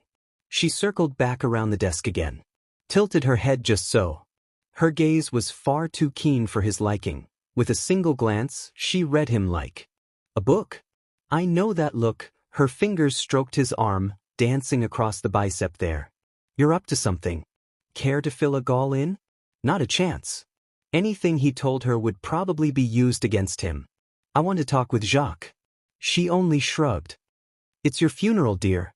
The Schnees are powerful. He drew himself up to his full towering height. So am I. Hope you're a good actor then. You'll need a miracle to pull this off. A rare thought struck him. He ran with it all the way home. I've fought a fair number of villains in my day. Rise and shine, Jacques. With those 5 fateful words, a vicious roundhouse rocked Jacques' world. Pain hauled him out of restless slumber and snapped him back to reality. He tasted blood in his mouth, found a gap where one of his front teeth had been, and fought down a snarl. Fury sparked within him. How dare he? A tooth, he slurred, blinking the spots out of his eyes. You cost me a tooth. I'll have your hide for this. No, a low voice crooned, I don't think you will. The shadows parted and someone stepped forth. It was that rogue from before, the filthy reprobate that dared to lay a hand on him. He tried to rise and meet him, only to find himself shackled to a chair. Heavy chains bound his limbs, all but holding him in place. In vain he cast a glance about at his surroundings, searching for something, anything that might save him. He found nothing. For the building was vast, its walls wide, its ceiling higher still. Unused machinery lined the walls, framed by stacks of unmarked crates and other bits and baubles he couldn't comprehend. All of it looked long abandoned. Forgotten. Straining his ears availed him naught. He heard only the faint sounds of the sea. Water? Were they near the docks, then? This boded poorly. You just couldn't play along, could you? His captor took a seat, spun it around so that the back was facing him, and plunked down into it, legs splayed on either side. You just had to make things difficult. I am so tired of people like you. Jacques bridled with an indignant sputter. Now see here. I'm talking. Clenched knuckles plowed into his face, taking yet another tooth. And I'm not listening. A snarl tore his words away. Jacques rocked back in his chair, eyes wide. You know, it's funny, his captor rumbled. Some people say a good deed never goes unpunished. Slim shoulders rolled in a shrug. Never really believed that myself. I like doing good deeds. It's what I do, you know. He hung his head with a sigh. But I'm tired. From the moment I landed in this world, I've stumbled from conflict to another. And all the while, the sound of grinding teeth filled the air. People keep trying to take advantage of me. I save a mother? Bam. Gotta raise her kid. Try to get her healed? Roped into helping a sneaky spider. And when I stop you, a golden hand caught him by the chin, fingers biting painfully against his cheeks. Well, you know the rest. You can't keep me here. I'll have your head out. There has been just one person -1, who gave their help freely. He could feel the bruises beginning to form as the blonde squeezed his face. And now I find out she probably has secrets of her own. A tinny laugh left his lips, weary and hollow. I just don't understand it. Am I cursed? Going mad? Both? I want to keep my word, you know? To do what I set out to do. Jacques whimpered. So believe me when I say, those clawed fingers turned his head aside, I'm trying to be normal. So here's what you're going to do. First, you'll pay Malachite what you owe her. I do not consort with criminals, Bwerg. A harsh slap struck his teeth, taking another. I'm sorry, did I break your concentration? Naruto's smile was pure venom. Second, you'll get down on your knees and be your wife for forgiveness. Another slap. And third, you will never, ever lay hands on anyone again. Pain sparked a rage deep within Jacques, kindling his courage. The businessman sneered. Bravado. Cheap fear tactics. That was all this was. He was invincible. Untouchable. The world needed dust, and by definition, it needed the SDC. One could not exist without the other. Any threats he leveled at him would be moot once the forces of Atlas came for him. You can't force me to do anything, he lifted his chin in surly defiance. I'll see you ruined for this. A blonde brow rose. I haven't done anything wrong. Haven't you? Now it was his turn to sneer. You struck me in broad daylight, kidnapped my family, then spirited them away to parts unknown. Is that not a crime? And you beat your wife, the retort proved swift. Have I?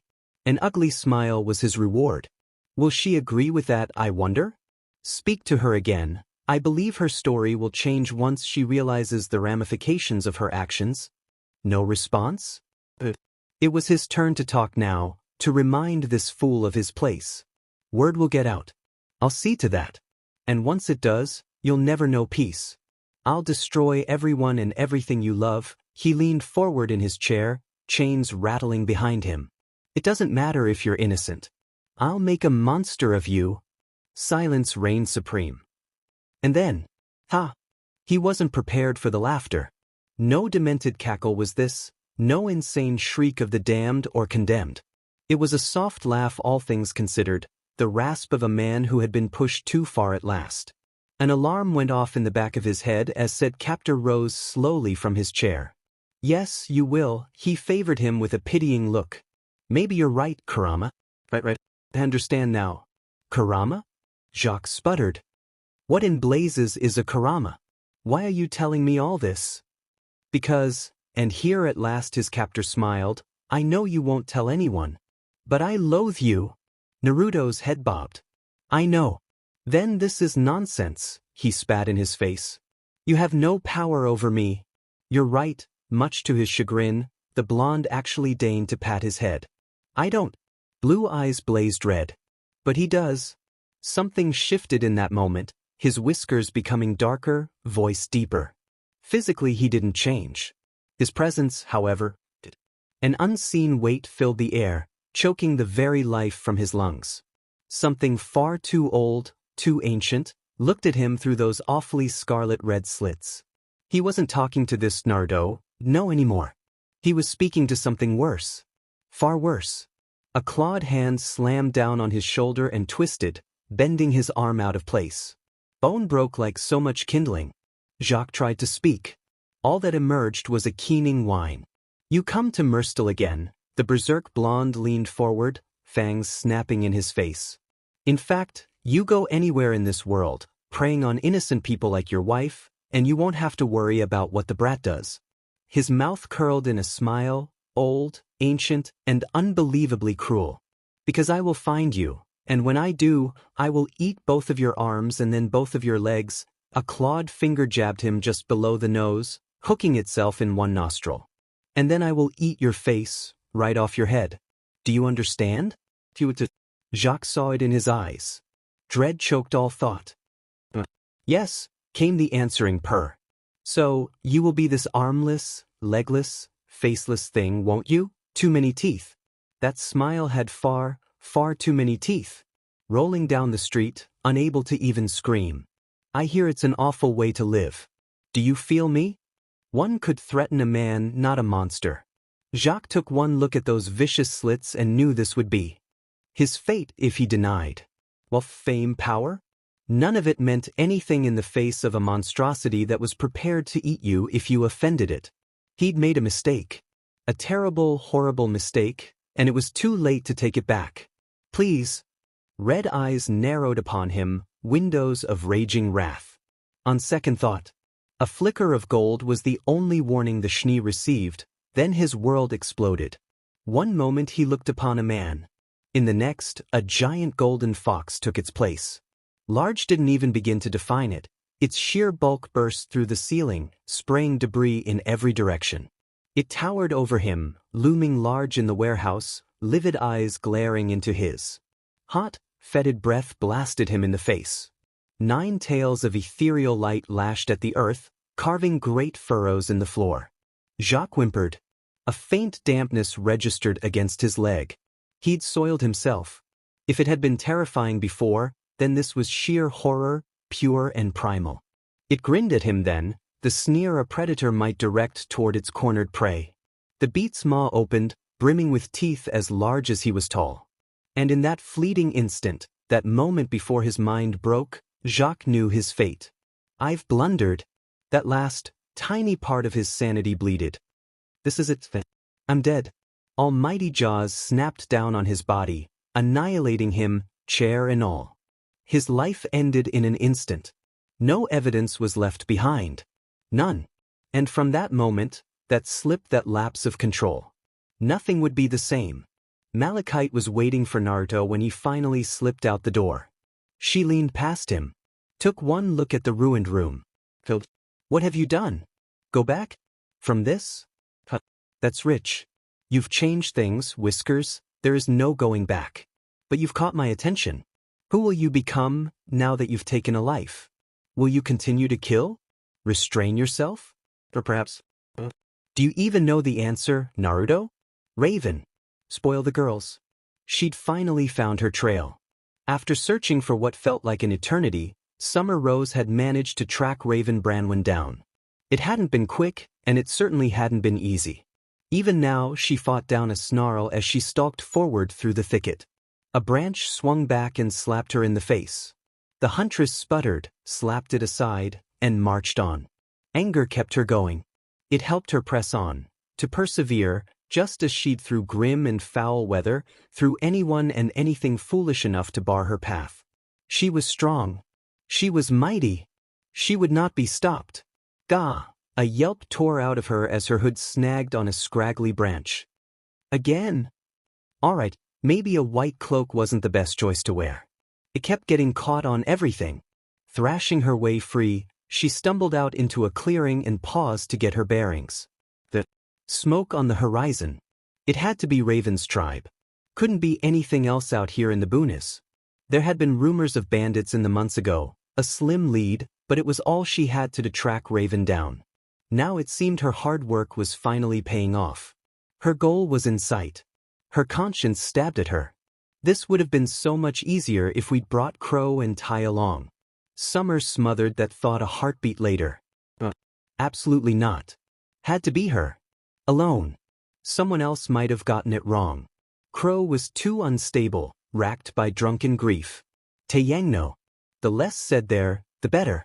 She'd taken Crow's niece, but Yang was Tai's daughter. His baby girl. If he ever saw Raven again without Yang, he just might kill her. But none of that mattered now. Because she was on the case. She'd kick her flighty arse before the entire tribe if that was what it took. Bad birdie. Very bad birdie. She'd beat her down and drag her back. It was too much to hope things would be as they were before, but she would see it done way or another. Team SRQ would be whole again. When I get my hands on her, I will tan her hide? Summer trailed off as she rounded the bend. Mission accomplished. She found the tribe, but not at all as she'd thought it to be. From what little Raven revealed, she'd expected a sea of tents, a horde of raucous thugs, each a body she'd have to fight through in order to rescue Yang. She disliked the idea of killing people, much less unleashing her semblance on them, but it was for her niece, then she'd gladly bloody her hands. Such a tribe was nowhere to be seen. In place of what had once been a mighty fortress, she found a broken gate and a ruined palisade, each of which bore the telltale claw marks she knew all too well. Smoke billowed out beyond it, weak and faint, not at all from a campfire. Dread seized Summer Heart in an icy fist. She slammed forward. Within it was worse. Only ashes and ruined bodies remained. Vultures picked over the remains, uncaring of her proximity. No. And there, in the center, where the main tent should have been nothing but burnt rags, broken timbers, No. She stumbled forward on numb legs. Her eyes took in the scene, trembling fingers peeling away the rubble. There was a broken cradle among them, pitted and scorched by flames. Summer fell to her knees with a wail. Willow looked smug. Aglow with brimming vitality, practically preening she was, and Naruto knew why. Frankly, he didn't know how she pulled it off. Laid back in a hospital bed in little more than a nursing gown, and yet still she managed to look so very alive. Brow beaded with sweat, pale hair freed from her braid to cascade freeing round her shoulders, a tiny squirming bundle of pink nestled in her arms, wrapped in swaddling cloth. And yet for all that she'd never looked more alive. A testament to her spirit, he supposed, she'd been in labor for nearly a day. If she was looking this lively now, it meant she was well on her way to recovering. I hear you. She didn't look up. Oh no, she only had eyes for her newborn daughter. Won't you come in? Kurama barked a laugh in his head. Sharp ears on this one. Naruto blew out a breath and slunk into the room. Warm white walls greeted his gaze, matched by a beige ceiling and cyan carpet. The color was certainly Mistral. Just what one might expect to find in an actual hospital. Malachite had connections, if nothing else. His gaze flicked to the man stationed in the corner, an older bearded fellow clad in patchy leathers, twin revolvers hanging loosely from his belt. A black spider proudly emblazoned on his neck all but proclaimed his loyalty. One of Malachite's boys, then. Was he guarding Willow? Or just making sure she wouldn't escape? Dark eyes fixed upon him, stern and unwavering beneath the intensity of his glare. Need something, boss? Bless. What was his name again? His last name started with an A, but he couldn't remember for the life of him. There was. Take a walk, Ackerman. Whatever you say, boss. The gunslinger tilted his hat down to cover his eyes, pushed off the wall, and sauntered toward the door. A lazy hand waved through the air. Have fun with the missus? Willow squeaked, even as heat slammed into Naruto's cheeks. Damn, it Kenny. Merry laughter to echo out in the hall after him. I really hate that guy. Willow still wouldn't look at him. Widowed Wilo. Has a bit of a ring to it, I'll admit. His right eye began to twitch. Aren't you being a bit blasé about this? Don't doubt yourself now. It needed to be done. His partner remained unapologetic. No body. No evidence. Simple and clean. Folks will ask after him. Let them. In that case, Midas. Well, break the ice now. How are you feeling today? Much better. Willow's mouth curled in a faint smile as the infant in her arms made a little noise. Aren't we wise? For all his exhaustion, Naruto found himself perking up. Just a bit. He edged closer. Is that her? It is, she preened as only a mother could. Would you like to say hello? Against his better judgment, Naruto found himself leaning in over her shoulder. His lips parted, but no sound emerged. Young at least, had been a few months old when Raven foisted him off on her. Why she was so small. Pink. Very pink. Bright blue eyes framed by a wisp of white hair alongside a fearsome scowl. Could a baby scowl? She was making a good show of it. Something told him she would grow up to have a healthy pair of lungs. By the sage, she really was staring at him. I'm free to raise her properly now. A tiny shiver shook Willow's shoulders. Here at last she looked up at him. Thanks to you. Crystal blue eyes met his, damp with tears. You killed him? It was not a question, more a statement, really. He wasn't sure how she knew. Maybe Malachite had welched on him when he wasn't looking. She'd certainly been shaken enough by the sight. Perhaps Willow could simply read the blank on his face. She might have guessed and not known at all. Lying gained him nothing here. It wasn't as if he'd sold his soul. Not to Willow, at least. A low sigh trickled into the room. I did. Good. There wasn't even a moment of hesitation. Was it painful? Giant jaws snapping down. A scream. The crack of bone. Let's just say it left a bad taste in my mouth. Bleck. Kurama gagged at the reminder. He did not taste good. Willow blinked, not quite comprehending his reply. But you don't feel guilty about it? Naruto considered that for a moment. Guilty for killing an unarmed man? Guilty for ending Jacques? He wasn't looking forward to the chaos that would follow, but now that the deed was done he found he felt lighter for it. If there had been another way, he would have happily taken it, but Jacques had left him no choice. Leaving him alive would only torment Willow. Worse, the Schne had all but professed his desire to make his life a living hell. Releasing him hadn't been an option. Use all his resources to make his. She tilted her head just so. A strand of damp hair fell across her brow. Then why do you have a bad taste in your mouth? Kurama made a noise of discontent, one Naruto mirrored. Nope. Not elaborating. Not a chance in hell. Willow swooned suddenly, and not from glee. It proved just the distraction he needed. You alright? Just bit faint, she favored him with a wan smile. It was something of a difficult birth. I'll be alright. A black cloud fell over Naruto's every thought. Willow might be fine, but why take that chance? He'd already learned his lesson with Raven. By the time he'd found her, it was nearly too late, and her recovery had been hobbled because of it. Better to ask forgiveness than permission. A single step brought him closer to Willow. From there laid his marked hand upon her shoulder and pushed a bit of his divine chakra into her. Oh, Willow sat up, a bit of color coming back to her cheeks. That feels quite nice, actually. What is that? Aura? Not quite. She tilted her head back and made a little noise caught somewhere between a whine and moan. Heat hit his cheeks again and he looked away. She squirmed in her bed, making little noises that heated his blood while his chakra did the same to hers. Every physical injury was sought and mended with ruthless precision even as he tried to ignore the sounds she was making. Finally, she leaned back and sighed once. It seems I owe you yet again. This time her smile held a pearl of strength. Whatever you did, I feel better. Refreshed. You have my thanks. Weiss suddenly began to squall in her arms, startling them both terribly. My. Willow tooted. Poor dear. You're hungry, aren't you? Nimble fingers unfastened her gown.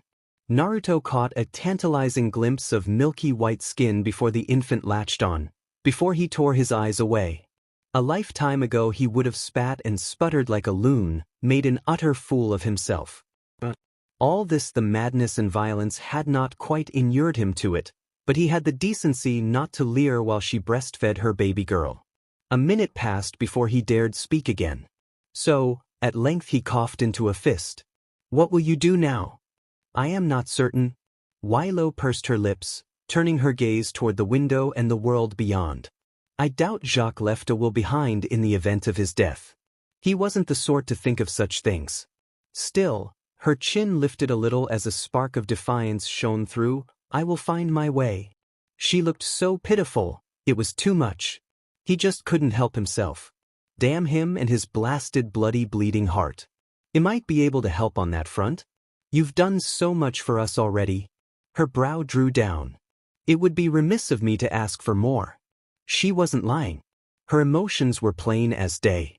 No fear, no hate, no glee, only exhaustion. This woman was exhausted, all but drained in mind and spirit. His chakra may have given her a boost, but it could do nothing for her mind. Then, consider it a favor, he tossed the words out carelessly, not giving them so much as a second thought. You can pay me back later? She chewed at his lower lip. I still fail to see how you can help here. Let's just say Jacques Schne is about to do something right for once in his life. Long lashes fluttered in a slow blink. Twice. Thrice. You yourself said he was dead. He was. Nothing would change that. There was nothing left of that lunatic. But no one said he couldn't deliver a posthumous speech. Naruto crossed his fingers. Smoke flared. Willow recoiled as if she'd been struck. She physically jerked back, trying to put as much distance between him and her as she could. The sheer pain in her eyes almost made him regret what he was about to do. Almost. Canceling the jutsu was second nature to him. Indeed, the very moment he did so, the tension drained from her shoulders. Oh! Willow blinked as it faded. That's quite the skill. How long does that last?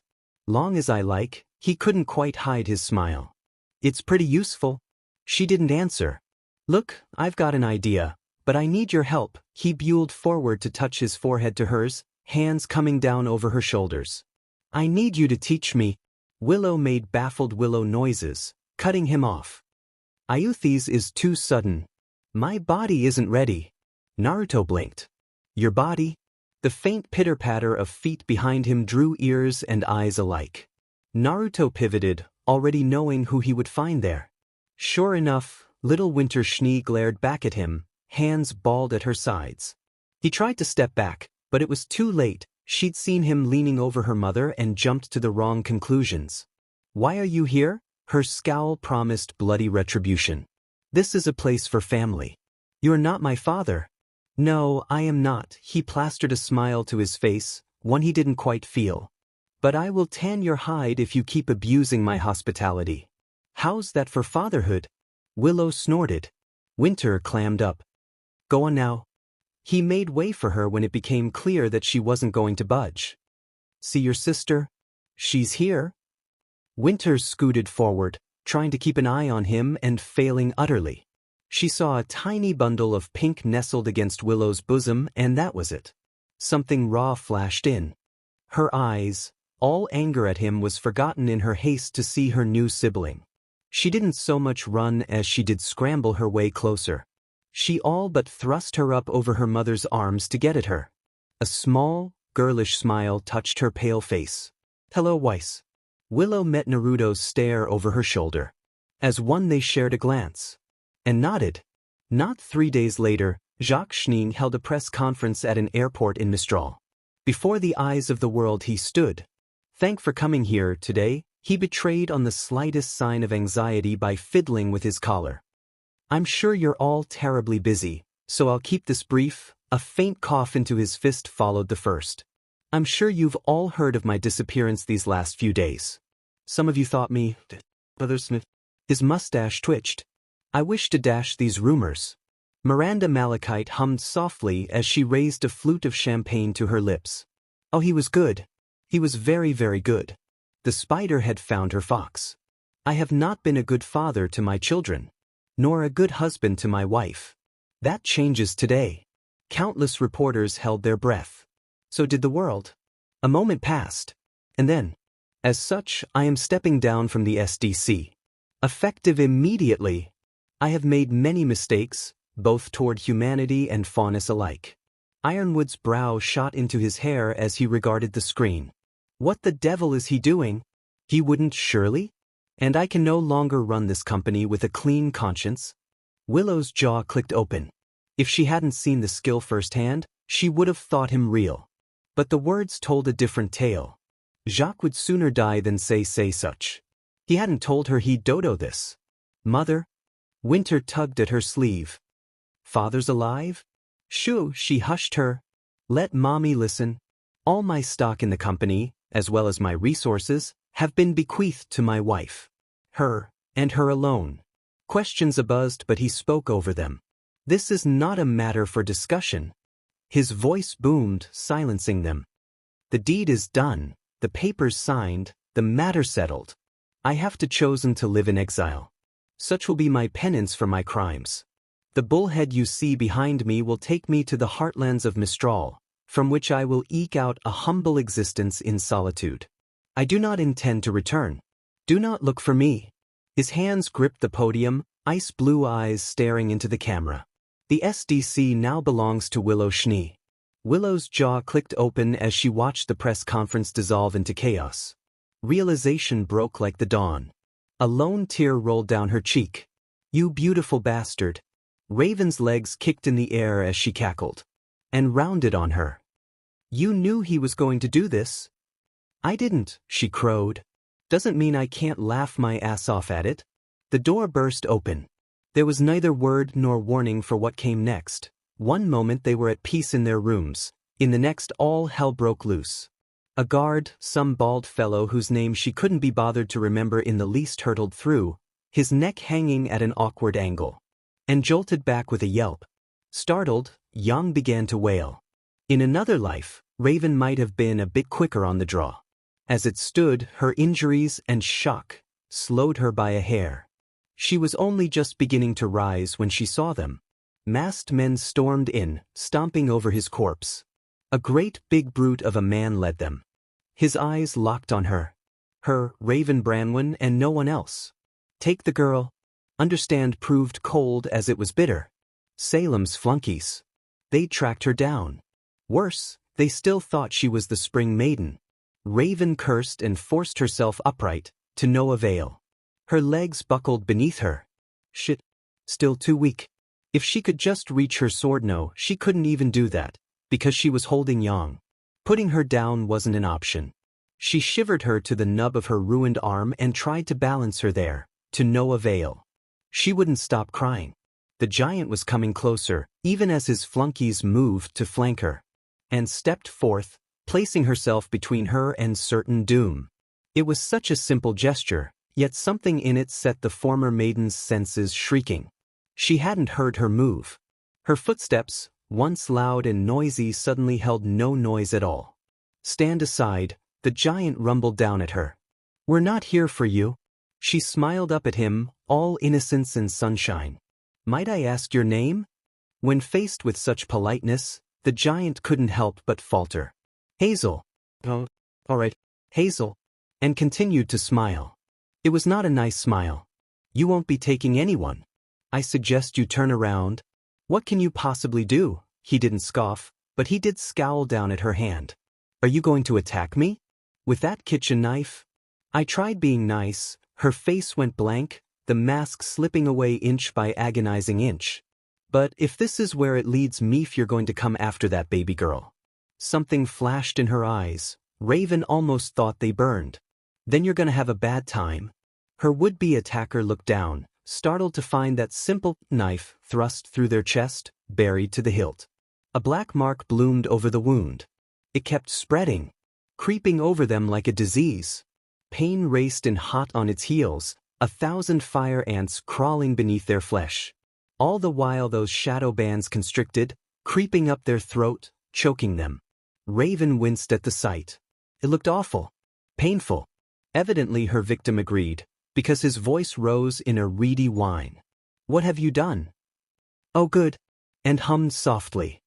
Seems my semblance works just fine after all these years. She touched a hand to her cheek as they crumpled to her knees. And here I was worried I'd lost my touch. Silly me, really. A hand dipped down, cupping their chin. Now then, I believe you owe me something. At her touch, the marks spread threefold. Hazel Rain Art died screaming. So would the rest. Naruto stumbled in an hour later, feeling positively harassed. All right, pretty sure the ruse worked. He paused. Saw the bodies. What did I miss? More than you think, less than you'd expect, a familiar voice drawled across the room. Tell me you brought us something to eat. I'm starving. Raven was awake. Truth be told, he hadn't expected it, if only because she puffed up and glared at him the moment he opened the door. And sat off to one side, Yang nestled in her arms. Her smile was nothing short of beatific. Downright euphoric, really. He took one look at her face and frowned. Said frown deepened as he beheld the bodies sprawled across the floor. What did you do? Her smile wavered. All right, but you can't be mad at me. A muscle began to jump in his jaw, pounding alongside his temple. What did you do? Killed them all, that's what she did. Raven guffawed from her bed, earning a baleful glare. Seems little Miss Country Bumpkin over there can actually kick some serious ass when she wants to. And winced and resumed rocking Yang in her arms. I wouldn't go that far. Naruto tilted his near horizontal to regard the pink-eyed woman. He wasn't sure what to make of what he found there. She looked calm. Relaxed in a way she hadn't been since they reached Mistral. A coiled spring finally granted release. Her eyes met his and didn't waver. She stepped to him, in spite of his frown. All right, her head bobbed once. No more secrets? Naruto blinked. No more secrets?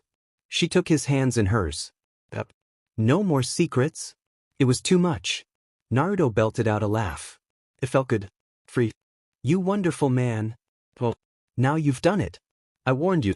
Naruto had all of an instant to hear Kurama's prophetic words, to brace himself, as certain doom hurtled his way. Then his consequences -1 Willow Schne were upon him. She hit his chest at speed. The sheer force of her tackle drove him back half a pace. Such was her excitement that he actually had to catch her by the waist with one arm lest she go flying. The widow took full advantage of that and latched onto him for dear life with both arms, practically dangling off his neck before she righted herself. Her head buried itself in his jacket shortly thereafter. He heard her sniffle a moment later. Thank you, she babbled into his chest. 1,000 times, thank you. Heat flooded his face and he looked away, scratching at his cheek. You're still on about that? It was nothing really, hey? It was not nothing. She grabbed him by his collar, nearly smashing her forehead against his. Don't even think for a second it was, do you hear me? I won't have it. Naruto couldn't help himself. A bubble of laughter actually burst out of him. For a moment he thought the heiress might rear back and bite, such was her snarl. Who was this woman? And what had she done with Willow Schne? Someone whistled behind him. He wasn't sure who. But Raven pushed herself off the couch and stalked their way, the ghost of a smug smile on her pale face. Keep it down, will ya? Kid's trying to sleep. If you're gonna bang, get a room and let me join ya. Bloody bird. Of course she'd take the chance to tease him. Naruto rolled his eyes, reached down, and winged a coffee cup off the table over his shoulder. It bounced harmlessly off Branwen's aura. Too little, too late. Judging by the half-lidded look Willow gave him, she actually seemed to be considering it. And choked and would have speared out her seat if someone weren't sitting in her lap. Ignore that. Naruto heard Winter make a disgusted noise somewhere behind him. Mother, please. Not in front of Weiss. Yeah. Not in front of the kids. Winter tried to look back over her shoulder. You agree. And clicked her tongue. Hold still and let me brush your hair, kiddo. A pleased hum dragged itself out of the little girl's lips before she could snatch it back. All right. Naruto took Willow's hand to placate her as much as in not so loud, you'll spook Yang. Only then did Willow finally notice the mewling girl in Raven's arms. Oh, that's her then? Willow leaned around him to regard the baffled girl in Raven's arm. It's so nice to finally meet her. Yang burbled happily, the little traitor. My, what bright eyes she has. Willow ate it up, humming like the mother she was. Almost like they're glowing. Naruto choked. Ugh. Raven made a strange sound and tried to draw back, no doubt annoyed at having her bluff called, but there was only so much one could resist with a single arm. Willow was relentless. Even as she tried to withdraw, the Schne leaned in, cooing softly. Such a darling girl. Quick as can be, she kissed her forehead. Aren't you? I'm sure you and Weiss will be the best of friends. Naruto hit a tiny grimace behind a false smile. If Yang grew up to be anything like her flighty other, then the two of them would get along like a house on fire. But that was a problem years in the making. Maybe even a decade. For now he was content to let Willow stew in her delusion. Yang and Weiss might be fine siblings someday. Siblings, you say? Naruto's throat closed. Slip of the tongue. He could feel Kurama's grin. Suyer. Keep telling yourself that. Right, very nice. And pushed herself between the two of them before he could get a jab of his own in. Why are you here anyway? Don't you have a company to run? Willow batted her eyelashes at her, the very picture of innocence. Can I not visit an old friend? A kitchen knife flashed out Anne's sleeve and landed in her hand. We're not friends. Meh. Raven shrugged one shoulder. She's not so bad for a Schne. See? Willow preened. Money talks, dear. And Ren rounded on her with a squawk. Traitor! Willow wholeheartedly ignored her. Instead she drew back and performed a little spin.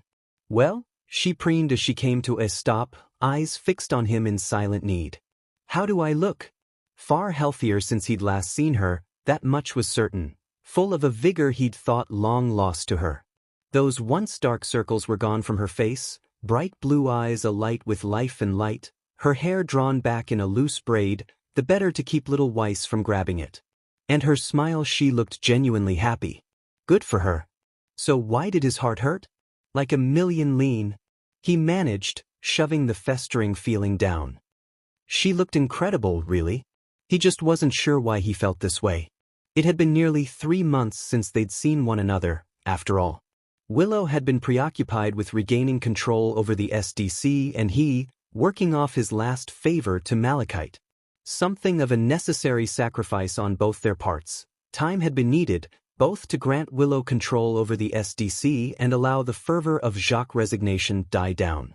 None had been able to find the man, nor pray him out of his self-imposed exile in Mistral. Doubtless some were still searching, but their efforts would avail them not. There wasn't anything left to find. For all Remnant knew, Jacques Schne had disappeared off the face of the earth. Was it wrong that he took some small, ugly pleasure in it? There had been guilt at first, but now that he'd had time to dwell on the matter, he genuinely believed he'd done a good deed. Willow was already blossoming with him gone, and while Winter might loathe him for the part he'd played in her father's absence, it didn't change the fact that he'd made the world a better place. Winter could hate him all she wanted, but it was his hope that she and Weiss would grow up happier without his influence. It was enough. A sudden spasm of dizziness hit him, and he rocked in place, catching himself on a wall. It passed as quickly as it came, leaving him blinking black spots from his eyes. You all right? I'm fine, he clamped down on a yawn. Just tired. Exhausted, really. He'd been pushing himself hard these last few months, but it had finally paid off. It felt damn good to finally have a moment of peace. He'd spent so long bouncing from one disaster to another for so long now, he'd almost forgotten what it felt like. To just be. For once, he could just breathe. Couldn't he? Had he jinxed himself? He wanted to close his eyes and just sleep through the week. Naruto held his breath. Nothing in the room exploded. No assassins came swarming out the walls. Naruto exhaled, shoulders slumping in abject relief. Well, alright, he muttered. Maybe my luck's taking a turn after all. Ahem. Naruto blinked, alarmed to fight 3 pairs of frightfully bright eyes glaring up at him, close enough to touch. Pink, red, and vivid blue. Not in anger, but concern. Close. Why were they so close? Belatedly he realized why. Impossible. He'd only swayed for an instant. It couldn't have been noticed. He hadn't even said anything. Surely they hadn't seen. And was on him first. When was the last time you slept? 3 days ago. The silence was telling, but he didn't dare speak. He threw out a random number instead. Yesterday? It was the pebble that set off the avalanche. Ah, he's lying. Get him, girls. I'll go fetch a blanket. I've got his arm. In short order, Naruto found himself wrestled down. Into a chair. He could have run, could have escaped at any time, but he just didn't have the heart for it. So what if he saw down? It wasn't as if he'd doze off.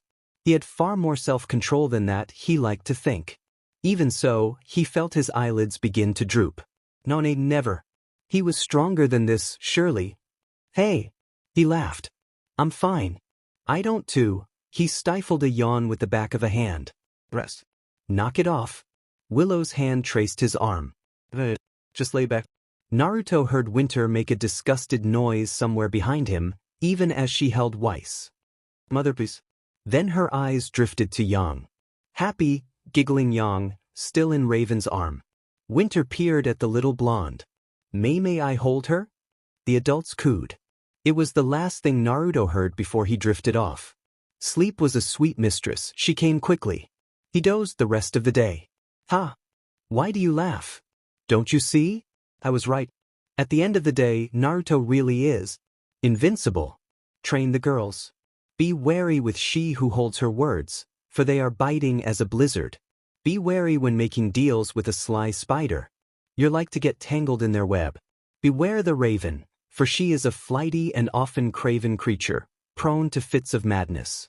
Be very ware indeed of the woman who once dipped her hands in blood, for they will never truly be clean again.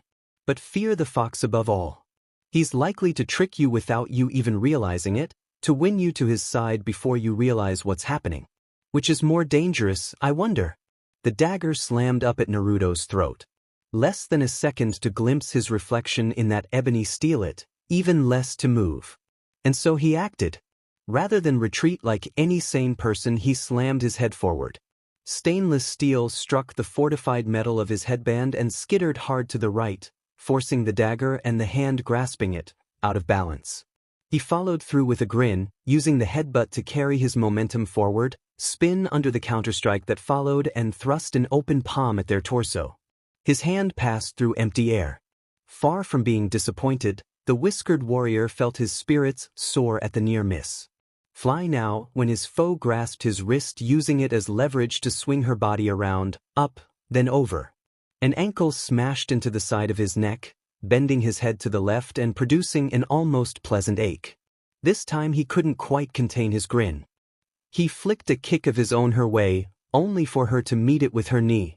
For all her speed, she was still weaker than him, however. He heard the creak of bone and felt her aura sizzle. The impact drove her back half a pace. He used the brief lull to harry her, striking at her vitals. She dropped flat to the floor and swept his legs. The world went sideways, steel flashing out as he fell. Cheeky little. An open palm slapped against the mat as he took the full weight of his body and pivoted into a flowing handstand. What was once a lurching fail morphed into a vicious spinning kick, one that caught his foe full on the chin and sent her sprawling. She went down for all of 2 seconds. He knew because he counted them. Then she was on him again, knife weaving a curtain of steel death before him. Her fist sought his chest and he smacked it away, only for her to return in kind with her dagger. He slapped it out her hand. That only made her even more dangerous.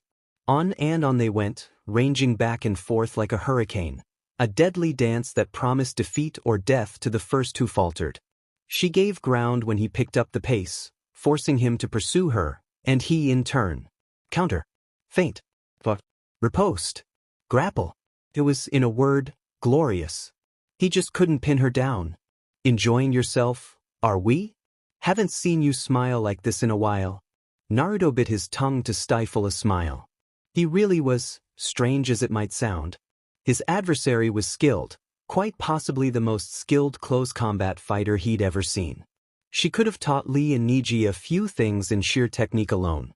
Her form was some mad blend between the two, with bits of knife play interposed between. Just how many daggers did she have up those long sleeves of hers? It proved a worthy challenge. She leaped in and kicked him again, smashing a slipper-clad foot into the side of his head to bend his neck to the left. This time, he didn't let her escape. Thanks for that, 5 firm fingers flitted up, snatching her leg and holding it there she could vault away again. Had an awful crick there. You cleared it right up? And Ren glared back, bright eyes flashing with mirth as held her. Sturdy bastard? Naruto laughed in return. Slippery witch. He was still laughing when she twisted her other leg around his thigh and lunged, and all but mounting him. Her dagger flicked in at his eye, forcing him to twist aside and fling her toward the ceiling. Credit where it was due, she didn't let it faze her. A quick twist in the air gained her the high ground for a moment. She used it to rain knives down on him. Faced with such a deadly hail, discretion proved the better part of valor, causing he batted them aside. Only took his eyes off her for a second, really. The moment he did, she was behind him. An opening. Swing. Ow wow. And Ren tumbled to the floor, clutching her chest with one hand. Right in the boob. Damn it, you hit hard. Shit. A stab of guilt pricked at him as he lowered his stance and rushed over to her. I'm sorry.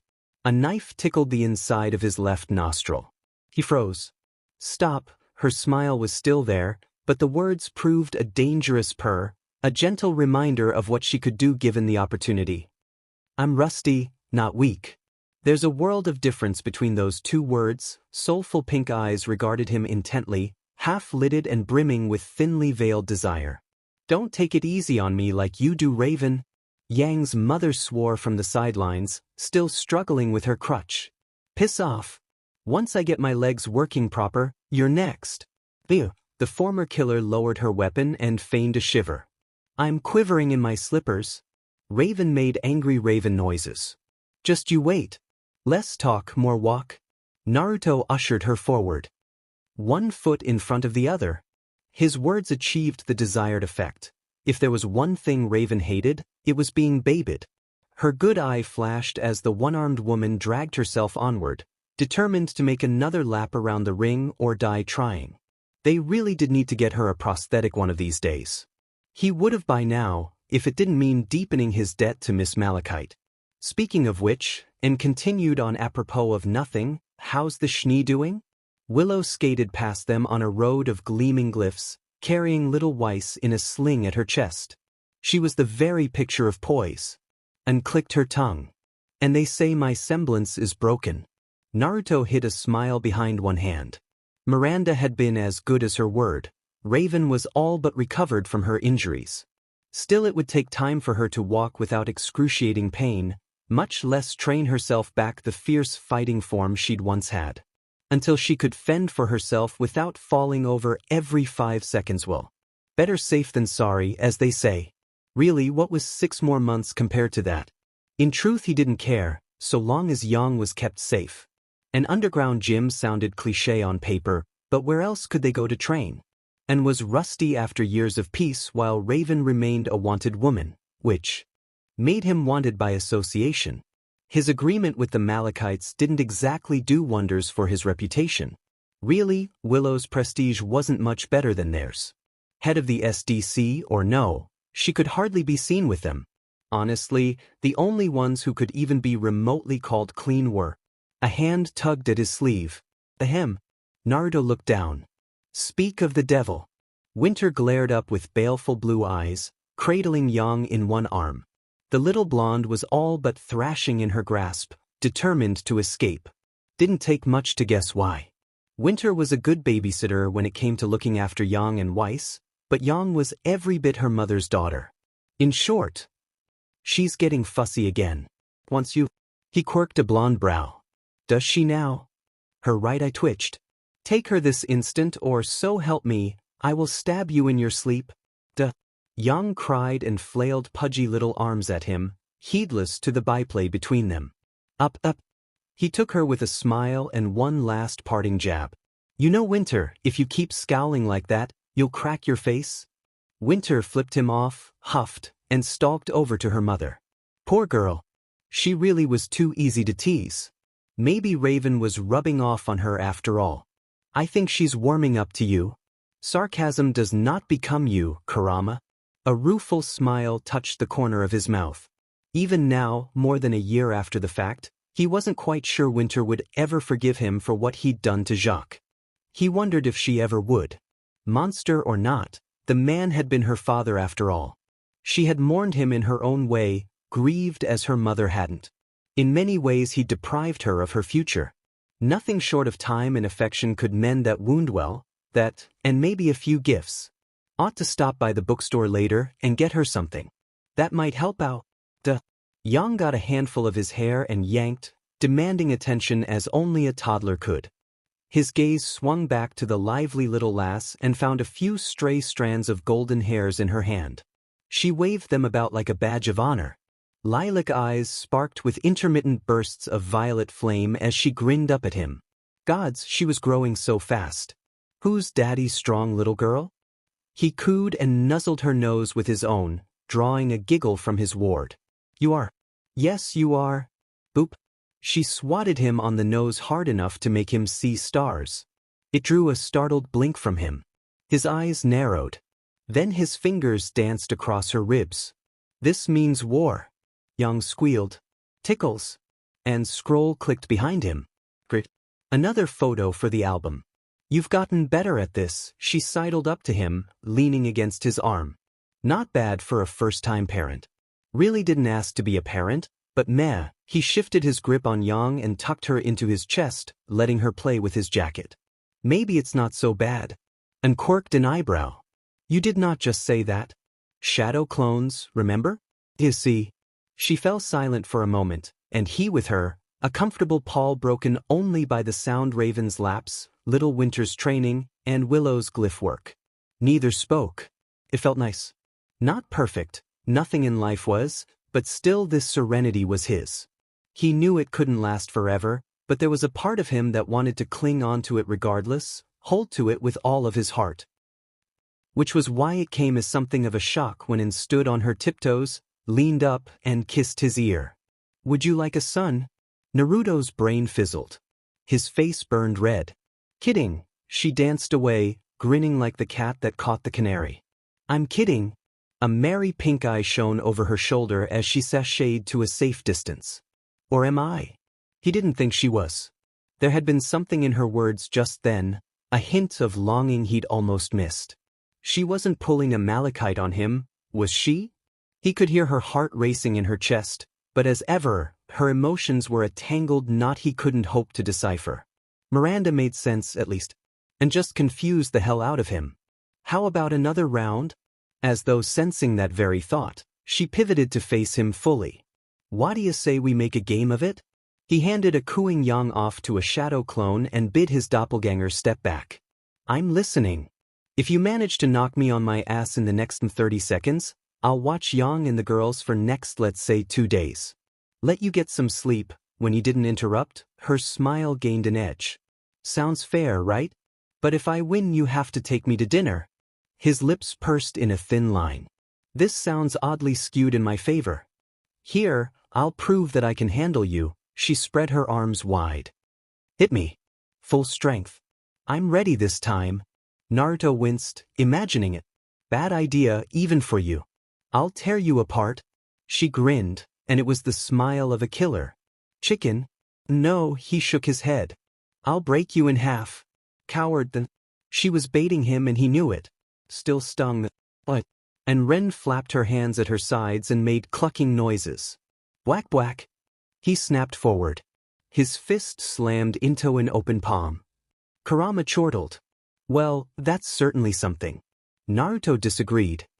How did you just survive? She hummed a little, black marks still scrawling across her skin, swarming up her neck and chin, and now her face like eldritch vines. Told you I don't break easy. My semblance ain't a one-trick pony, Buster. It makes killing easy and all, but it also gives all sorts of benefits including strength from each kill. Her eyes flashed as those writhing marks continued to creep up, lending her visage an almost demonic appearance. Care to guess how many guys I offed when they came for Raven and Yang? Her voice took on a merry, almost lilting tone. There were an awful lot of them. Naruto swung at her with his other hand. She caught that too. Barely. He could see the sweat beading on her brow, but still, she held him, if only for a moment. It was enough. She tilted her head slightly, long hair falling over one bright eye. My turn. Then she launched him through a wall. Boss wants to see ya. Corner the girls. You have failed me, Leonardo. Lionheart prostrated himself before the seer, forehead kissing the chamber floor. It was all he could think to do. He couldn't raise his head for fear of being struck, just as he didn't dare stare into its inky depths because he knew who would stare back at him, this monster awaiting him on the other side. Even now could feel her gaze drilling a hole through him, assessing him, judging him, damning him. Would today be the day? Would she strike him down? Would he finally be free from Salem at long last? I'm still searching, my queen, he babbled into the floorboards. I am ever your loyal servant. Loyal? You have a strange definition of the word, her dark voice cooed through the seer, smooth with silken menace. You've already failed me twice now, Leonardo.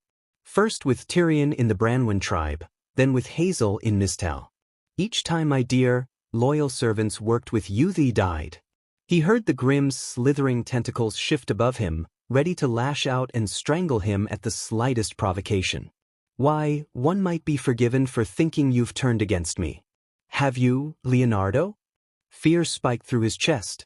No, never, he yelped. I can handle this, you'll see. I'll find the maiden. There is a saying I've grown rather fond of over the years. The seer tilted just so, regarding him with its inky depths. Once is happenstance. Twice is coincidence. 3 times is enemy action. Do not fail me a 3rd time, Leonardo. If you do. The seer's tentacles shot out before he could react and wrapped round his throat. Your grace, please. He grasped at them to no avail. They tightened around his throat, squeezing viciously. His world darkened around the edges. And the pressure eased. Remember, little lion. There is nowhere you can run. Nowhere you can hide. Nowhere my Grim cannot find you. He fell to his hands and knees, gasping for air. Of course, your grace. I'll succeed. We'll see. The seer did not respond to his fervent cries. It was inert once more. Lionheart stumbled from the chamber, crawled, really, and sealed the passage behind him. He didn't dare look back into the darkness for fear of what he might find there. Hauling himself up on trembling feet, he dragged himself to his desk and slumped into his seat. With trembling fingers he procured himself a dark green bottle and a glass from its built-in cabinet. After only a moment's pause he cast the latter aside and drank from the bottle proper. Even liquid courage couldn't fortify him. Ashbin on one side, Salem on the other, and him, trapped in the middle. By the gods, he had to get out of Mistral soon. Forget being the bloody headmaster. Let someone else have it. Anyone else? How was your day, dear? Miranda Malachite looked far too smug for Naruto's liking. He knew it at a glance. One look at her smiling face and he knew exactly how this meeting would go. Sat in a simple high-back chair behind her desk, she smiled at him, crossing one slender leg over another. And what she was wearing, well. His mouth went dry. Clad in a little black number of a dress that clung to her every slender curve, she lounged before him, every bit at her ease. That dress really did go nice with her golden hair. Won't you come in? She crooned, drawing out the last word. Do close the door behind you. He did so warily, refusing to rise to her unspoken challenge, whatever it might be. Careful, Kurama cautioned, she's up to something. Yeah, no kidding. I understand congratulations are in order, the boss of the spiders smiled at him. It didn't reach her eyes. You've earned some peace and quiet after that Schne fiasco. But how long will it last, I wonder? Her left leg moved, crossing over the other. How long until the next problem comes along? What then? Here was the hook then. But where was the bait? Did you need something? And's watching Yang and Winter. I've got things to do. I'm sure. Her smile grew an inch. You've been a very busy man these last few weeks. Pointless prattle. Is there a point to this? No need to be so tense. Miss Malachite hid a giggle behind her hand. I didn't bring you here to berate your accomplishments. On the contrary, I have a gift for you. As she spoke, she reached beneath her desk and came up, bearing a violet case in hand. An odd emblem lay engraved into it, like that of a gear. He didn't recognize it. I promised I would see to it that your friend nursed back to health. Her hand stroked the case as one might a dear pet. Think of this as another step on the road to recovery. She opened the case and pushed it across the desk for him to see. Against his better judgment, Naruto stepped forth to peer into its contents. A rare whistle of surprise escaped his lips. He'd expected a sword, treasure of some kind perhaps. This was neither. He found himself staring at an arm. Gunmetal gray, it was a fine facsimile of the real deal, its joints intricately carved, the base perfectly forged to slot into one's elbow. A hidden mechanism of some sort lay hooked into the wrist, and he'd bet his headband a blade lay within. Probably poisoned. Right up Miranda's alley. He wouldn't put it past her to have some other crazy contraption in there. I take it this is for Raven, then? Miranda preened. It is. He reached for it. Miranda snapped the case shut on his fingers, drawing an angry hiss from him. I want something in return. Of course you do, he rolled his eyes. I already told you, I'm not your dog. I have a proposal for you. She stood and circled the desk, planting herself firmly between him and the artificial arm. A favor for a favor, as it were, she pressed her rear against the wooden frame, gripping it for some semblance of balance, or perhaps some other reason, he knew not. Surely I'm owed that much. His brow began to twitch. Yeah. I just said don't do those. Miranda pushed herself of the desk.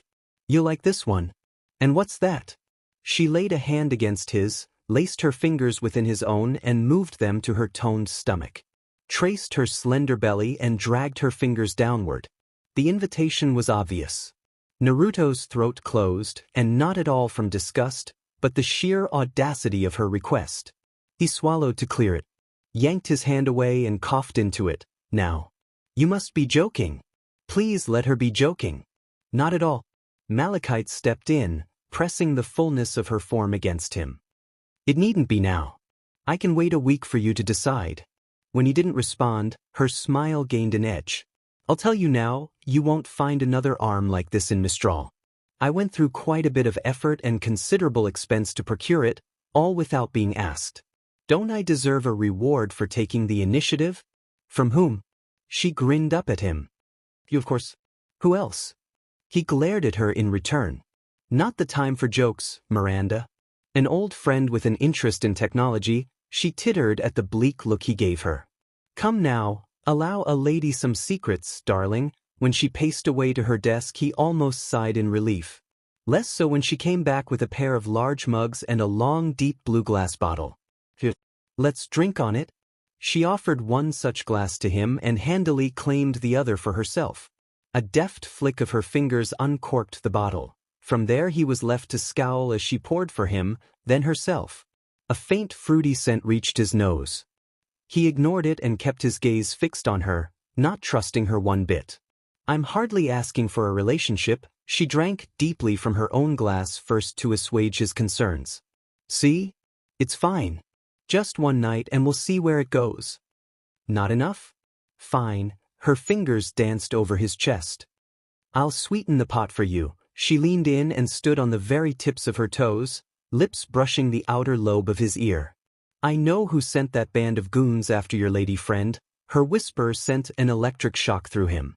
My little birds finished tracing their scrolls just this morning. Give me a name.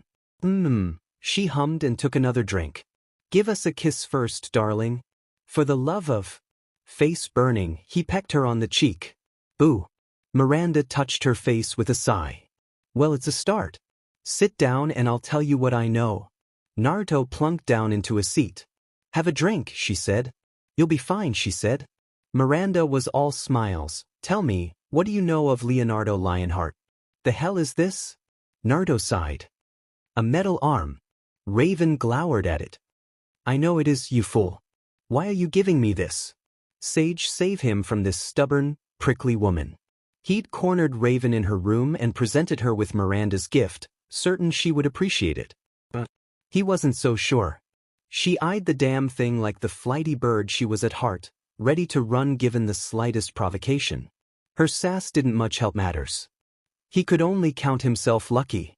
They were alone. If Anne and Willow didn't have the kids preoccupied, they wouldn't be having this conversation in the first place. Speaking of which, watch your tone. Raven wilted. Fine. Why give it to me? For you to use. He hefted the box at her. Take it? What? She balked and stepped back. Oh. You're not sticking that piece of tin on me. There it was, the crux of the matter. She was afraid to be sure, but she was just too damn proud. Raven, he began slowly, trying not to sigh again, you have one eye and one arm.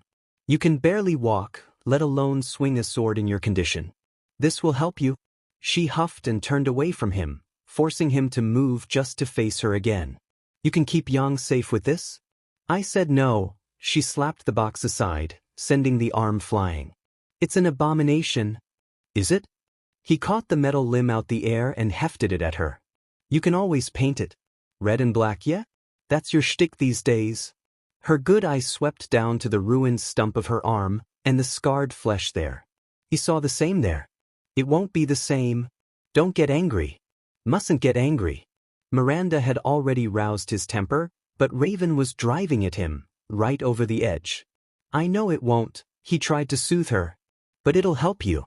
Do you really want to live the rest of your life like this? Her eyes narrowed, one under the eye patch, the other on full display for him to see. He dared to hope. Raven took a deep breath. You can take that arm.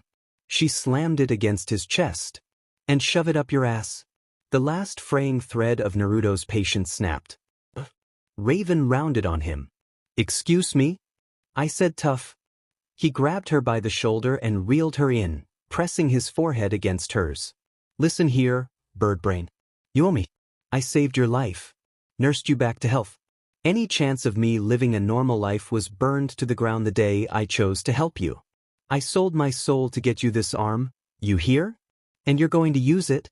Soldier what now? Not important. He clicked his teeth at her, drawing a yelp from the baffled bandit. I am exhausted, sleep-deprived, and all out of fucks to give. I have fought for you, defended you, all this time, without so much as a word of complaint. Naruto. No. He all but snarled the word at her. No words for you. I am talking. You are listening. You. A finger stabbed into her face, grinding against her cheek. When she finally drew back, he pursued her, pinning her against the nearest wall. When we met, when I saved you, you begged me to take Yang in, your daughter. Hysteric laughter bubbled out of him. Take the girl, you said. I did. I raised her as my own. I didn't have to do it. But I did. I could have walked away at any time and let life sort you out. But I didn't. And now you can't do this one thing for me, because it's hard. Raven slapped him. Wasn't a half-bad hit at that. Stars exploded across his vision as her palm cracked across his face and snapped his head to the right. When she wound up for another swing, he caught her by the wrist and yanked her arm above her head. A pained gasp tore from her lips, scarred face wrinkling in pain. And now you resort to violence when words fail you. He tooted. Typical. You have no idea what I've been through. She railed at him, struggling in his grasp. What I've lost. What I've sacrificed. Ah, poor baby, he drawled back. I lost my arm and an eye. You still have your life. You still have Yang. Are you going to wallow in the mud and feel sorry for yourself? Or are you gonna get off your ass and take back your life for her sake? Raven didn't respond. Of course she didn't. He shouldn't have expected her to. Listen to me. He grabbed her by the face, pinching her cheeks like the child she seemed determined to be. Listen. You are going to use this arm. You don't have to like it, but you will use it. There will be no objections. If I see you tomorrow without it, I'm gonna sicken on you. Do you understand? She mumbled something under her breath. Didn't quite catch that, he hissed. I said, do you understand? Raven nodded once.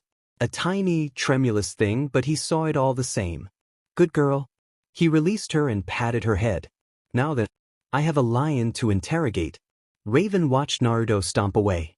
She reached one arm out after his fading form. Wait, there are things I should tell you about Yang. She could have said those 10 words. Should have. Now was the perfect time. But she didn't. At the end of the day, Raven was a coward, now as Schne had always been. She was as afraid to take a step forward as she was to go back. And this dynamic, all the friends and allies they'd mediate reminded her of Team SRQ. And Ren made her think of Crow. Sure, played nice, but she had a core of steel underneath it all. Unlike her baby brother, she was perfectly happy to kill someone who wronged her.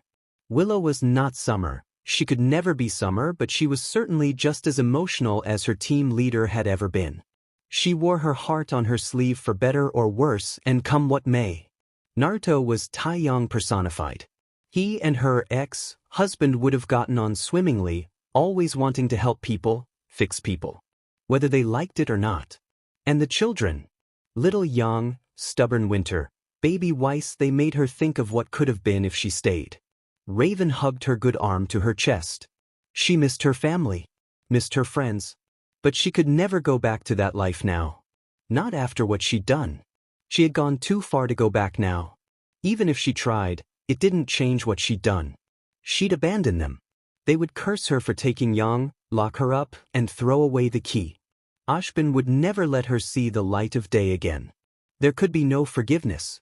Not from the old man. No matter what he might claim. Her gaze strayed to the box Naruto left behind.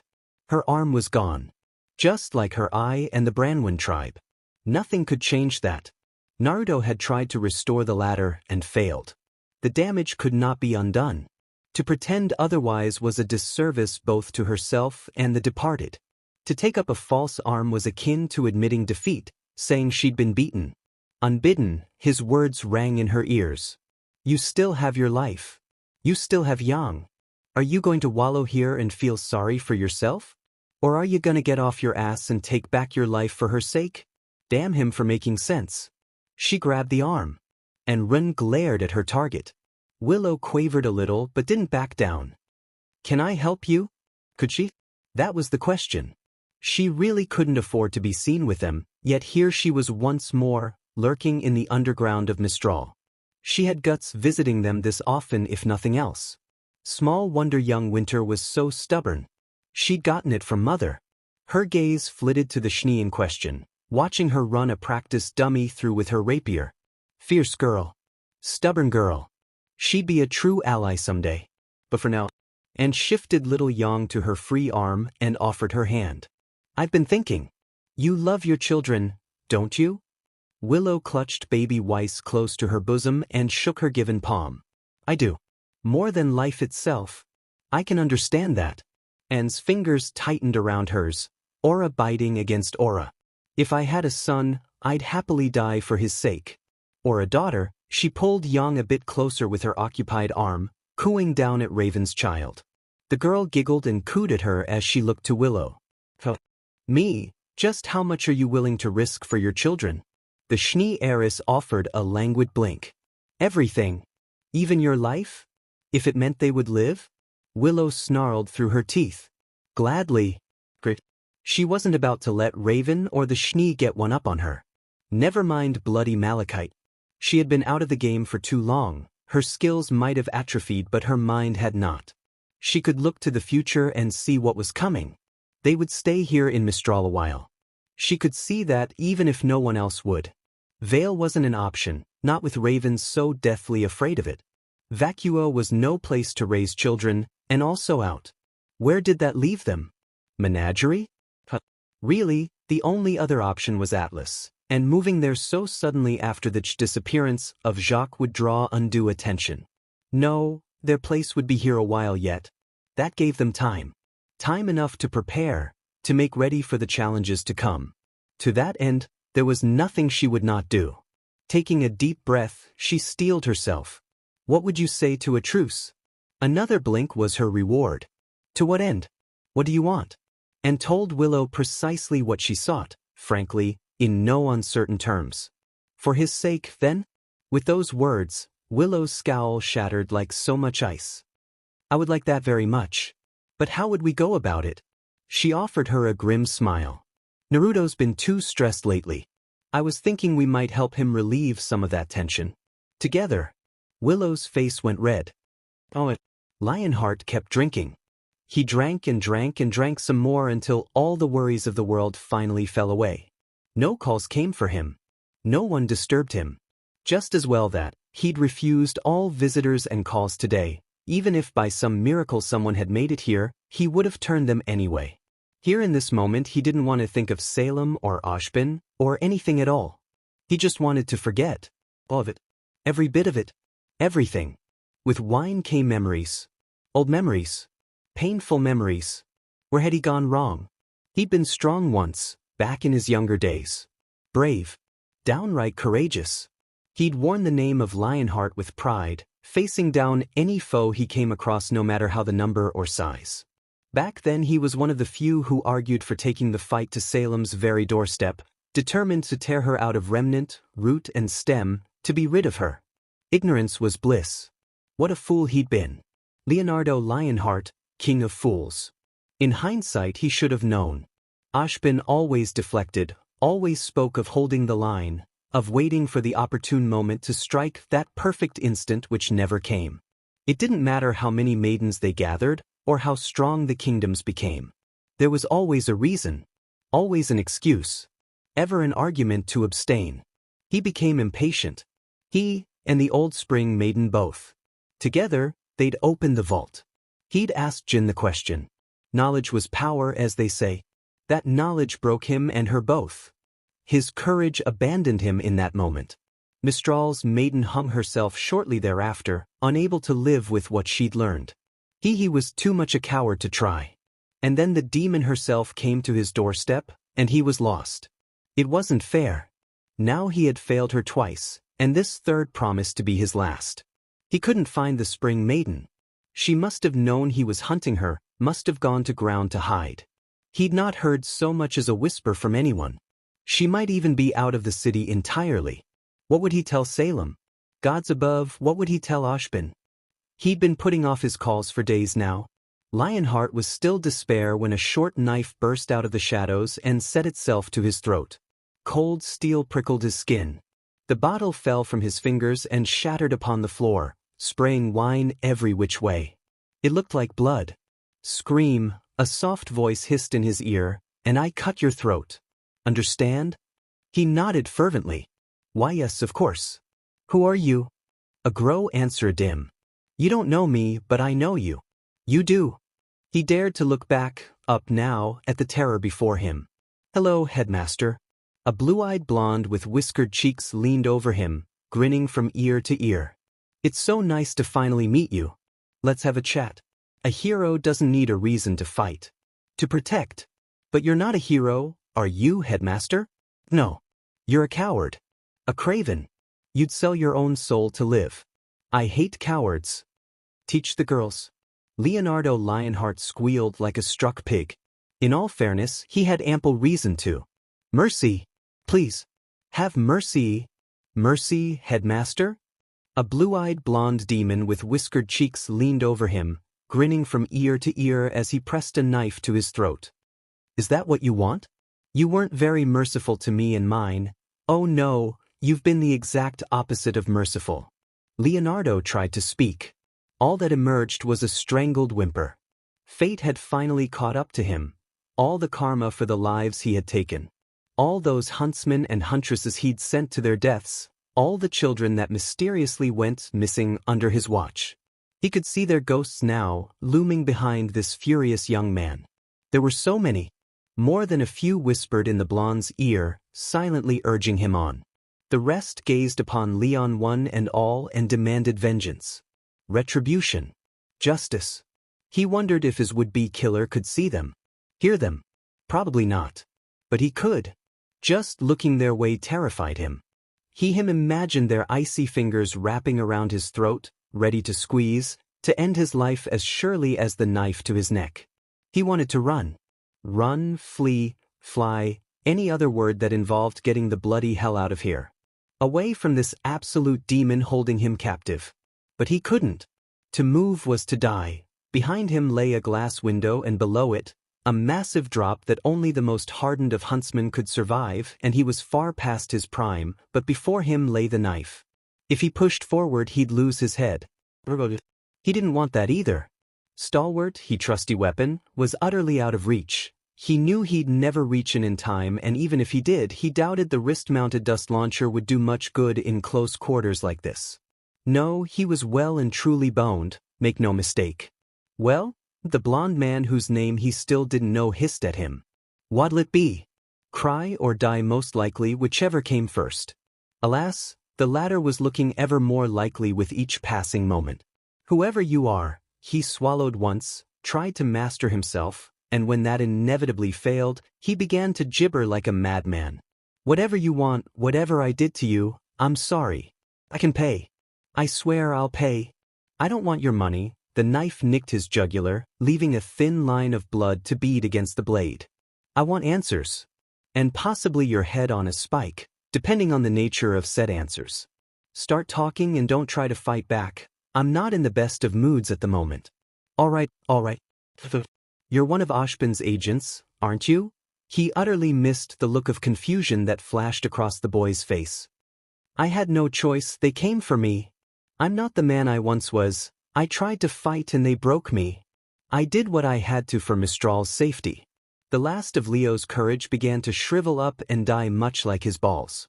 He sang like a canary, telling this terrifying man of all those he had sent to their deaths, all those he had killed, be it through negligence, ignorance, or outright cowardice.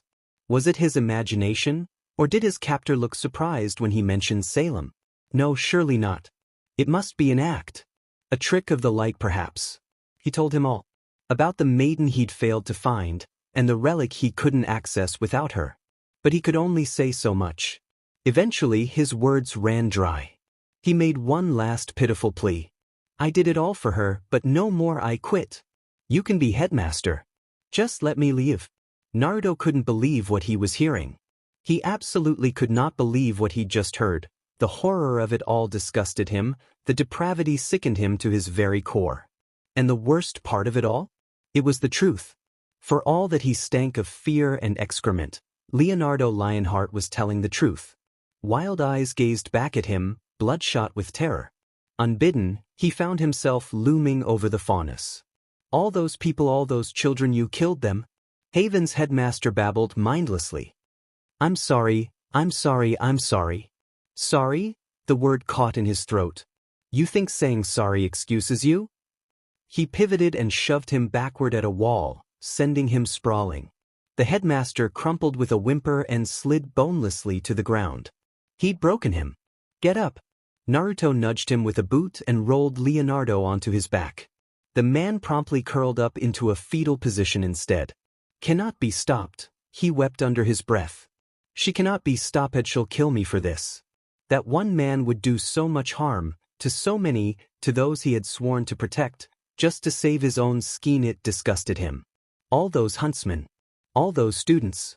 Children sent to the slaughterhouse, left to die against the grim, or worse, assassins. And for what? Nothing. No, less than nothing.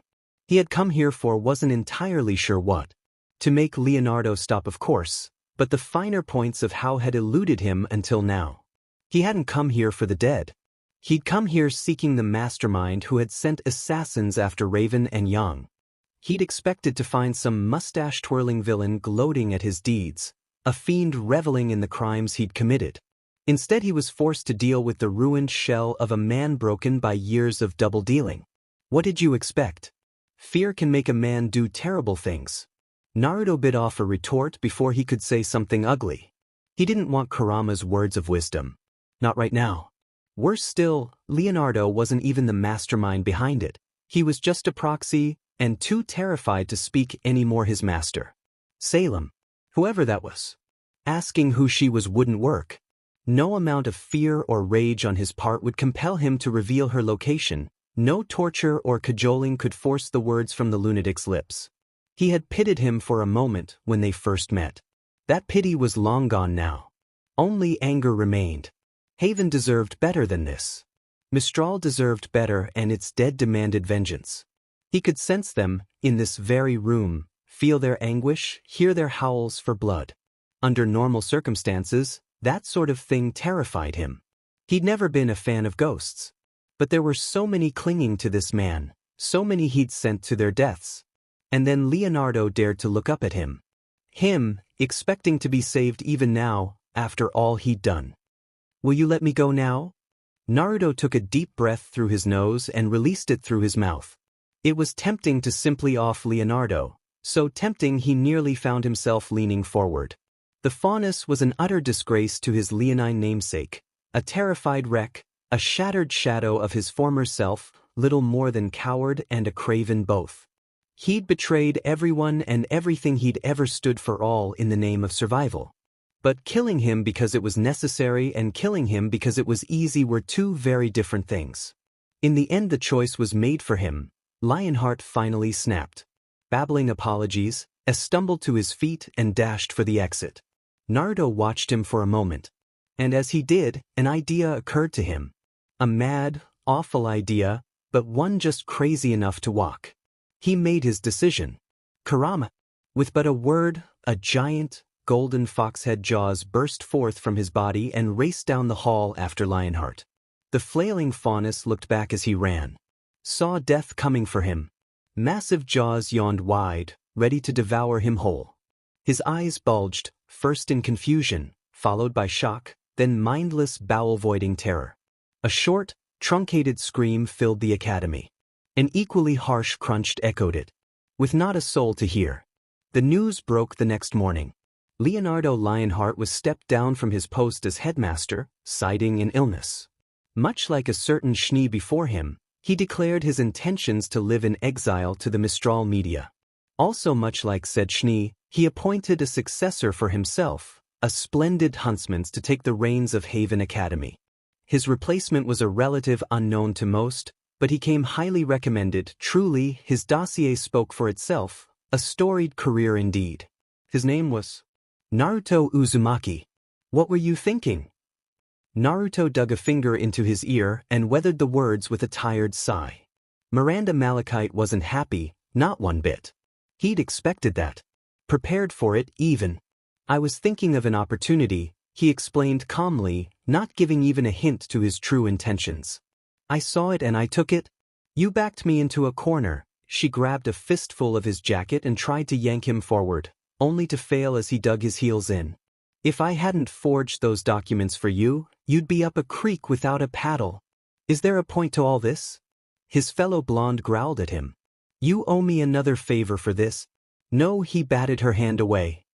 "I owe you nothing. You still have that first favor from me. That's all you'll get." Haven deserved better than this. Better than Leonardo. He could be better than him. No, he would be better. It wouldn't even be all that difficult.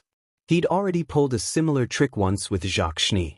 With a bit of clever planning he could do it again. He knew he couldn't rely on the Malachites forever. He owed Miranda one favor too many already. No, needed influence to protect his loved ones. A proper power base. And so he made his choice. The deed was done. Stubborn boy. It seemed Miranda still thought it was the wrong one. "Do you have any idea what you've done? You're not creating waves here. This is a freaking tsunami." She flung up her arms, nearly giving him a good show of her bosom in her rage. "What were you thinking? Time to be honest with her, then. That I owe something to this city." He clenched a fist before his face to ward off another explosion. "I need more than just power to protect Yang and Raven. I need influence. As headmaster I'll have that. Someone was behind that madness with Lionheart too. I can't stand by and let that happen again. The way I see it, she'll come for me now that I'm headmaster. And when she does, he ground said knuckles into an open palm. I'll be waiting for her. It's not a position I intend to keep forever. I'll hold it until Yang's older, until the city's built its defenses back up again. Now if that's all, it's been a long day. I'm headed home. He pivoted on one heel and walked away with a spring in his step. Miranda shouted after him. You're making yourself a target. Better me than Yang. Naruto found an waiting on the sofa for him when he finally came home. Willow was sitting with her. What were they up to?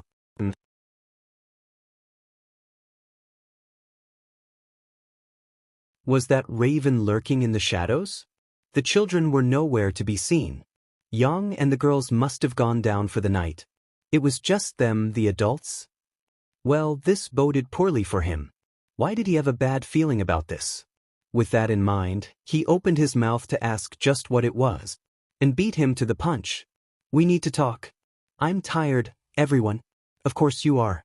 You haven't eaten or slept today. No, that's not it. A weary body can be dealt with. But a weary spirit? That's something else. Sometimes I wonder if I'm doing any good, if my actions will mean anything in the long run. Don't you see? This is my chance to do good on a greater scale than anything I've done before. To make sure no one ever has to suffer like. I won't throw it away. Discipline the girls. Headmaster. It was just one word. And yet that word was damning, almost enough to make Naruto flinch. Miranda Malachite could rant and rave all she liked, but at the end of the day, no matter how seductive she might be, that slender bewitching blonde beauty did not have hold of his heart. As such, she held next to no power over him. No, that power lay elsewhere with others. He'd entrusted himself to others, and that was the problem.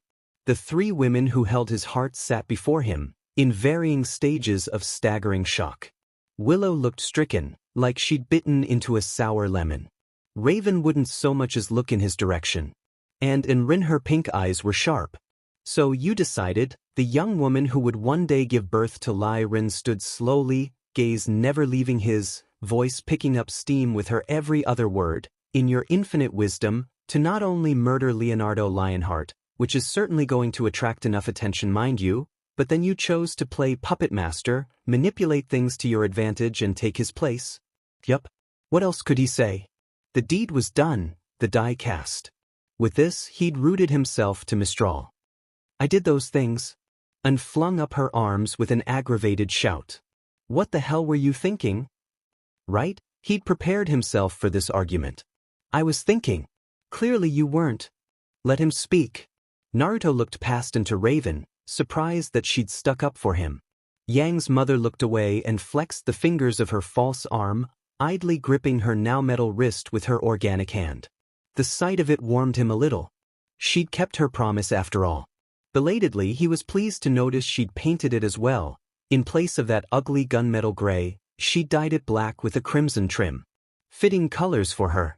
If she wore a glove over the hand and concealed her new limb with one of her long sleeves, no one would ever know she'd lost an arm.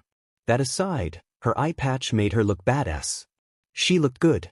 Not fully recovered, not yet, but well on her way to becoming a better person than the hollow wreck of a woman he'd first found in the rain. What? She glared at him with her good eye and planted a fist on her hip. Got a problem? Nope, he smacked his lips, secretly pleased by her support. Just glad to see you. For some reason, she spluttered explosively. Don't say it like that, idiot. Now. Willow tooted in mild amusement. You'll break her. Omen clicked out of its sheath. Schne, I will stab you. The Schne matriarch huffed. You're welcome to try. Hey, and waved a hand between them. Can we please focus on the matter at hand? Naruto off to Headmaster. If folks find out you killed a man in cold blood, was that her only concern? He planted both hands in his pockets and flopped down into a lounge chair opposite that of his comrades. The leather was soft and warm. One of them had probably been sitting in it earlier to keep it warm. Not much of a concern that. And besides, it's not like anyone can prove I killed Lionheart. And opened her mouth. Closed it. Opened it again now before she finally rallied. Alright, I'll bite. How'd you do it? He turned a small, sad smile on her as he clasped both hands behind his head and stretched for good measure. How do you think Jacques died?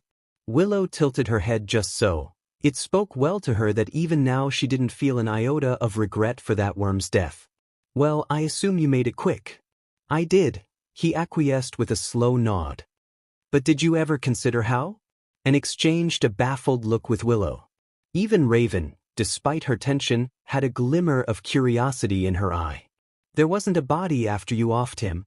Correct, he took one hand behind his hand and held up a finger. And I'm assuming the same happened with Lionheart, which is why you were able to pull that doppelganger trick with him. Excellent, he clapped his hands together. Since we're sharing secrets, now's as good a time as any to properly introduce you to Kurama. About damn time, I'd say. Willow touched a finger to her chin. What's a Kurama?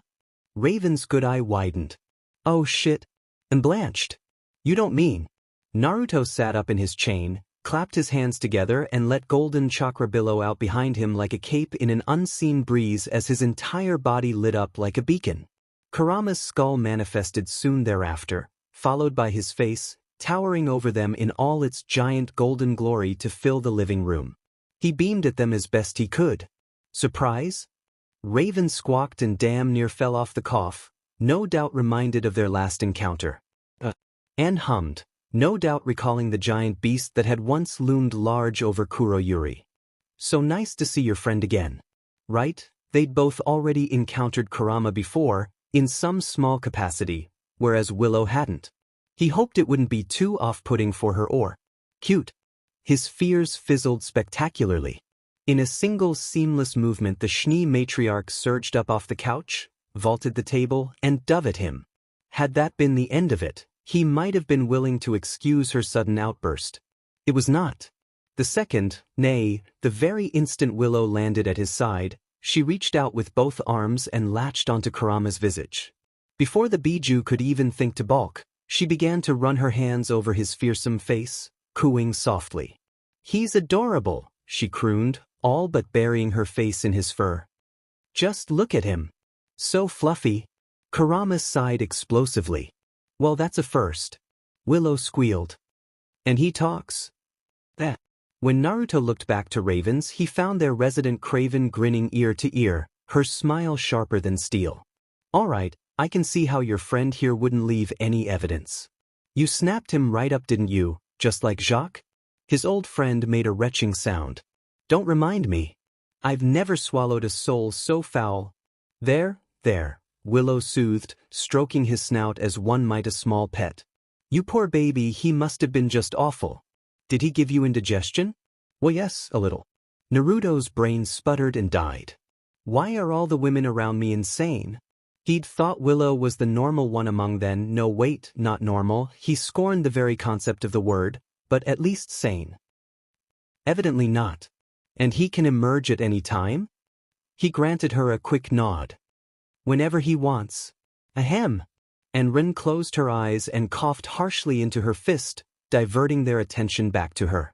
As fascinating as this is, we're missing the point here. Headmaster of Haven, remember? Naruto winced despite himself. Damn it all, he'd hoped she had forgotten about that. Kurama vanished with a wry wince, leaving him to his fate. Would you be willing to be here? Me out if I said I had a plan? Just like that, he found himself skewered by their stares all over again. All right, deep breaths.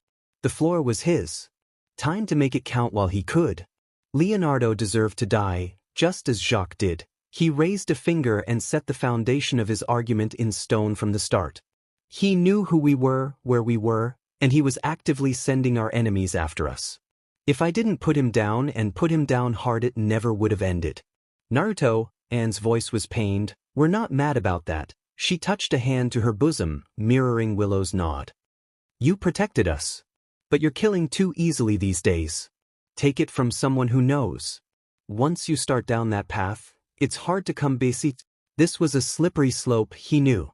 He'd killed 2 men who deserved it, yes, but when did the scales tip?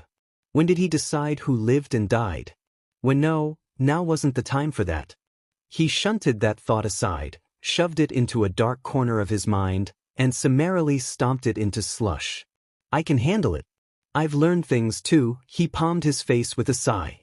Things I need to share with all of you, things that compelled me to make the choice I did. Willow winced. We're not going to like this, are we? No, you aren't. Slowly, haltingly, told them of the horrors Leonardo Lionheart had wrought, then of the entity behind him, a being known solely as Salem. Raven flinched when he said that last bit. He caught it. How could he not? You've heard her name before. It was not a question. Her shoulders trembled. Yeah, she muttered, turning aside. I know her. She's a bitch. An immortal monster. The reason I ran in the first place. His brow furrowed as curiosity reared its ugly head in his heart. Ran from what? Some stupid shit. Tell you later. She shook her head fiercely, setting her long dark mane swaying. You know what you're doing, right? This'll paint a target on your back. Maybe so, he stood his ground in the face of her inquiry. But Mistral deserves better. He was sending them to their deaths, Raven. Men, women, and children. I couldn't sit idly by and let I get that. She stomped a foot, then winced when her leg buckled, forcing her to catch herself on the couch. Then, softer now, I get it. But you've changed things. There's no going back now. Her gaze met his, red eye gleaming with intent. Ashbin will come for you. Maybe not now, not right away, but he will. He has to, sooner or later. You're in too powerful a position for him to ignore. Hell, he might try to recruit you the way he did me. Something hardened in him when she said that. They'd been playing defense for so long now, reacting, countering no more. It was time they went on the offensive. Time for their counter. This is my choice. He lifted his chin, firmed his stance, and met her gaze. I've made it and I'm not changing my mind. Steeling himself against the anxiety that followed, he crossed both arms before his chest and stood his ground. If you have a problem with it, you're free to leave. Something childish quavered in his heart when he said that, but he refused to let it show. I won't make any of you risk your lives for my ambitions. This is your chance to walk away. A beat of silence fell over the unlikely trio. He hoped they wouldn't leave. Losing them would hurt and touched one hand to her cheek. Such a stubborn man, then again, I don't dislike that about you. Willow smiled. Did you really think we would run out on you now? Raven stepped to him. He eyed her. She eyed him in return. We can't always fight nature. Yang's mother paused a moment, waited for him to interrupt, and when he didn't, hesitantly continued. I used to think that. She looked down, gripped her false arm until it creaked. We can't fight change. We can't fight gravity. We can't fight the inevitable. My whole life all I ever did was fight. I fought, and I fought and I fought. She all but spat the last word through grit teeth, until I realized my fight was pointless. Once I did, I couldn't fight anymore. I gave up. I ran away. Raven. No. She flung up a hand and drove her fist into the wall to silence him. For the longest time, I thought my deeds didn't matter, that my time had passed, that when I'm gone, they'll just find another monster. But you're different. You can fight change, gravity, all of it. You'll be a good headmaster. A small, shaky smile bloomed across her pale face. And when Ashbin comes knocking, you send him packing, you hear? Her fist swept up again to thump his chest. Don't put up with any of his lies or bullshit. Don't make the mistakes I did. That said, you might need a disguise when he comes around. Raven bridled defensively. I'm not cutting my hair. You won't have to. I like you the way you are. She croaked. But you might have to dye it and wear contacts for a few days. Hell no. Willow coughed politely into a fist. If we can get back to the matter at hand? What's this about Salem? Who is she and why is she immortal? Raven's smile died an ugly death. Yeah, bit of a story there. Might want to sit down for this. I'll understand if you don't believe me, but I swear it's the truth. Now it was her turn to tell a tale, and what a tale it was. By the end, Naruto found himself balking. It was story that beggared belief, a myth so marvelously mad that he almost couldn't believe it. Gods. Relics. Maidens. A tale of two immortals being complete and utter fools as they became the unwitting playthings of said gods. And yet it explains so much, Why Raven had been such a flighty thing, why she'd abandoned Ozma Ashbin and run from her team, why she was so desperate to see Yang cared for when she was on death's door. He had the feeling she'd left something out about her past there. Something crucial. But he could pry later. So this, Salem can't be destroyed. Willow said what was on all of their minds. And she controls the Grim? Yeah. Raven looked away. Do you understand now? The old man lied to me, made me think my fight meant something, but it didn't because she can't die. Who said anything about killing her? Raven did a double take. Whiskers say what now? Where I come from, there are plenty of ways to deal with an immortal. He held up a hand and counted down off 5 fingers as she looked on. For starters, why even try to fight someone you know you can't kill? I think that's just silly. Toss her into space, trap her underwater, seal her deep underground, break her mind, or just draw and quarter her, then keep the pieces from every being reunited. Anne's hand shot up. I'm all for the last option. Of course you are. He rolled his eyes and looked back to Raven. Did you seriously never consider it? Raven kicked at the floor. That's not fair. I'm not strong like you. I can't fight through armies. Naruto felt his heart soften a little towards her. Maybe it was unfair to keep judging others by his Herculean standards, at least in terms of raw strength. He'd been weak too, once upon a time. It had taken him years, blood, sweat and samana tears to reach the heights he had. And besides, he had Kurama to help him along the way. Raven didn't have any of that. Of course she'd run. Willow's past had been even worse. It had scarred her, twisted her, leaving her not quite sane. And well, her semblance had made her a killer. Sure, she'd given that life up to settle down, but now she'd taken up the mantle again. Malachite might be svelte and slender and beautiful, but there were times when her heart was cold. But she wasn't part of the group, not really, but he'd made a deal with her, a scheme with the spider. He really did care for some twisted women, didn't he? He cared. The realization didn't shock him, but rather that he cared so strongly. He was glad they were staying with him. No, more than that, he felt relieved. At ease.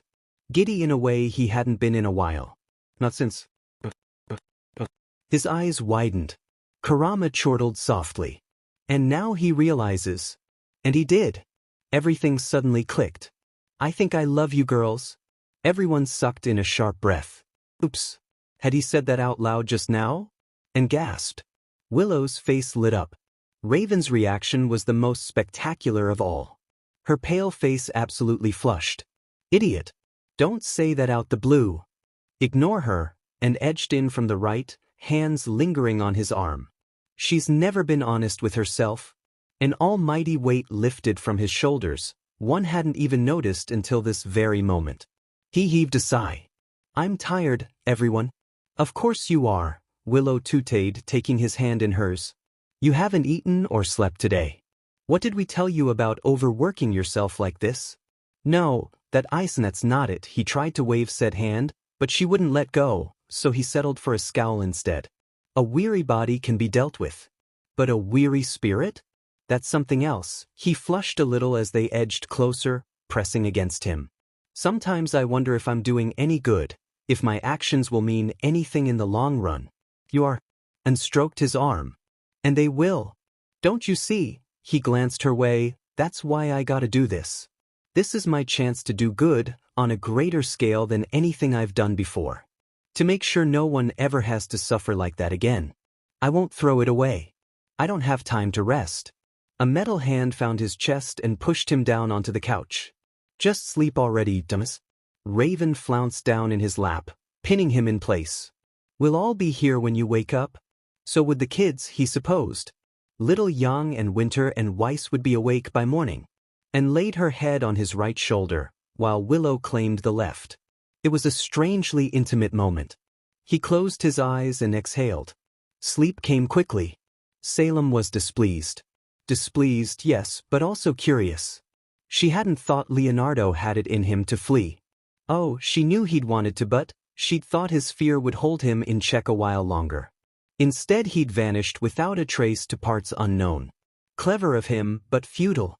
Her Grim would hunt him down like the cowardly cat he was and remind him of his place in the world soon enough. This successor of his, however, would need to be dealt with. Quietly, of course, it wouldn't do to overplay her hand and reveal herself before she was ready. Ozma would make his move first, then she would act.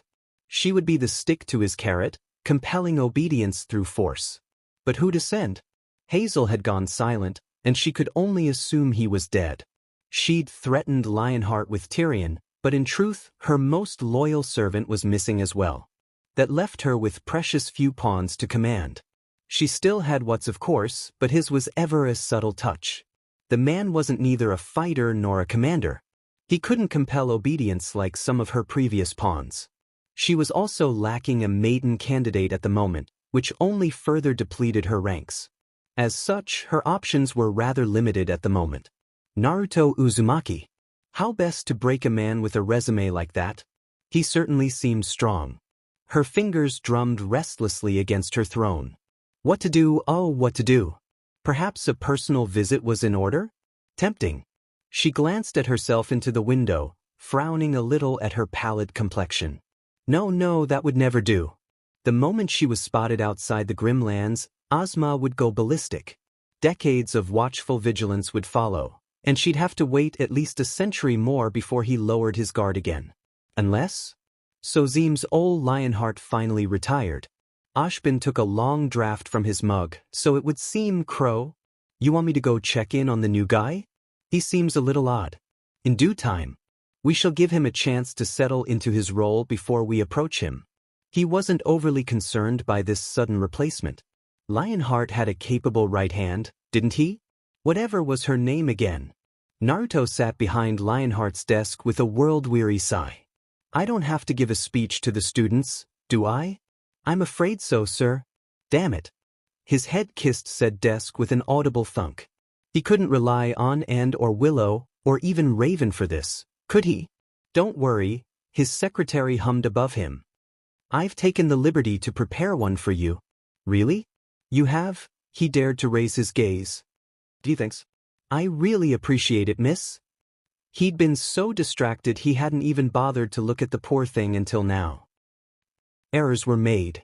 It's a pleasure to meet you, sir. She sketched a little bow. I've heard great things. Right, the resume Malachite had concocted for him. Inoa. His so-called secretary did not look the part. She looked like a warrior, for she was a striking beauty with piercing green eyes, a winning smile, and lovely red hair. Those scarlet tresses tumbled down her back, easily reaching her shoulders, but what he really noticed was her armor, all red and blue and gold, replete with silver pauldrons and matching greaves. A large shield of golden bronze rested atop her back, nestled against a singular sword. A golden cord dangled from her hip, framed by blue tassels etched with strange bits of metal that clinked ever so softly as she moved. This wasn't some desk jockey. This was Huntress. That settled it. This one was just too colorful, too outlandish, too strong to possibly be anything else. I'm Vanessa Nikos. She offered him her hand. I look forward to working with you. He grasped her hand. Great. The pleasure is mine. Vanessa's smile sharpened. How little he knew. Take the girl. Wait, what? I don't understand. Take the girl. Raven ran.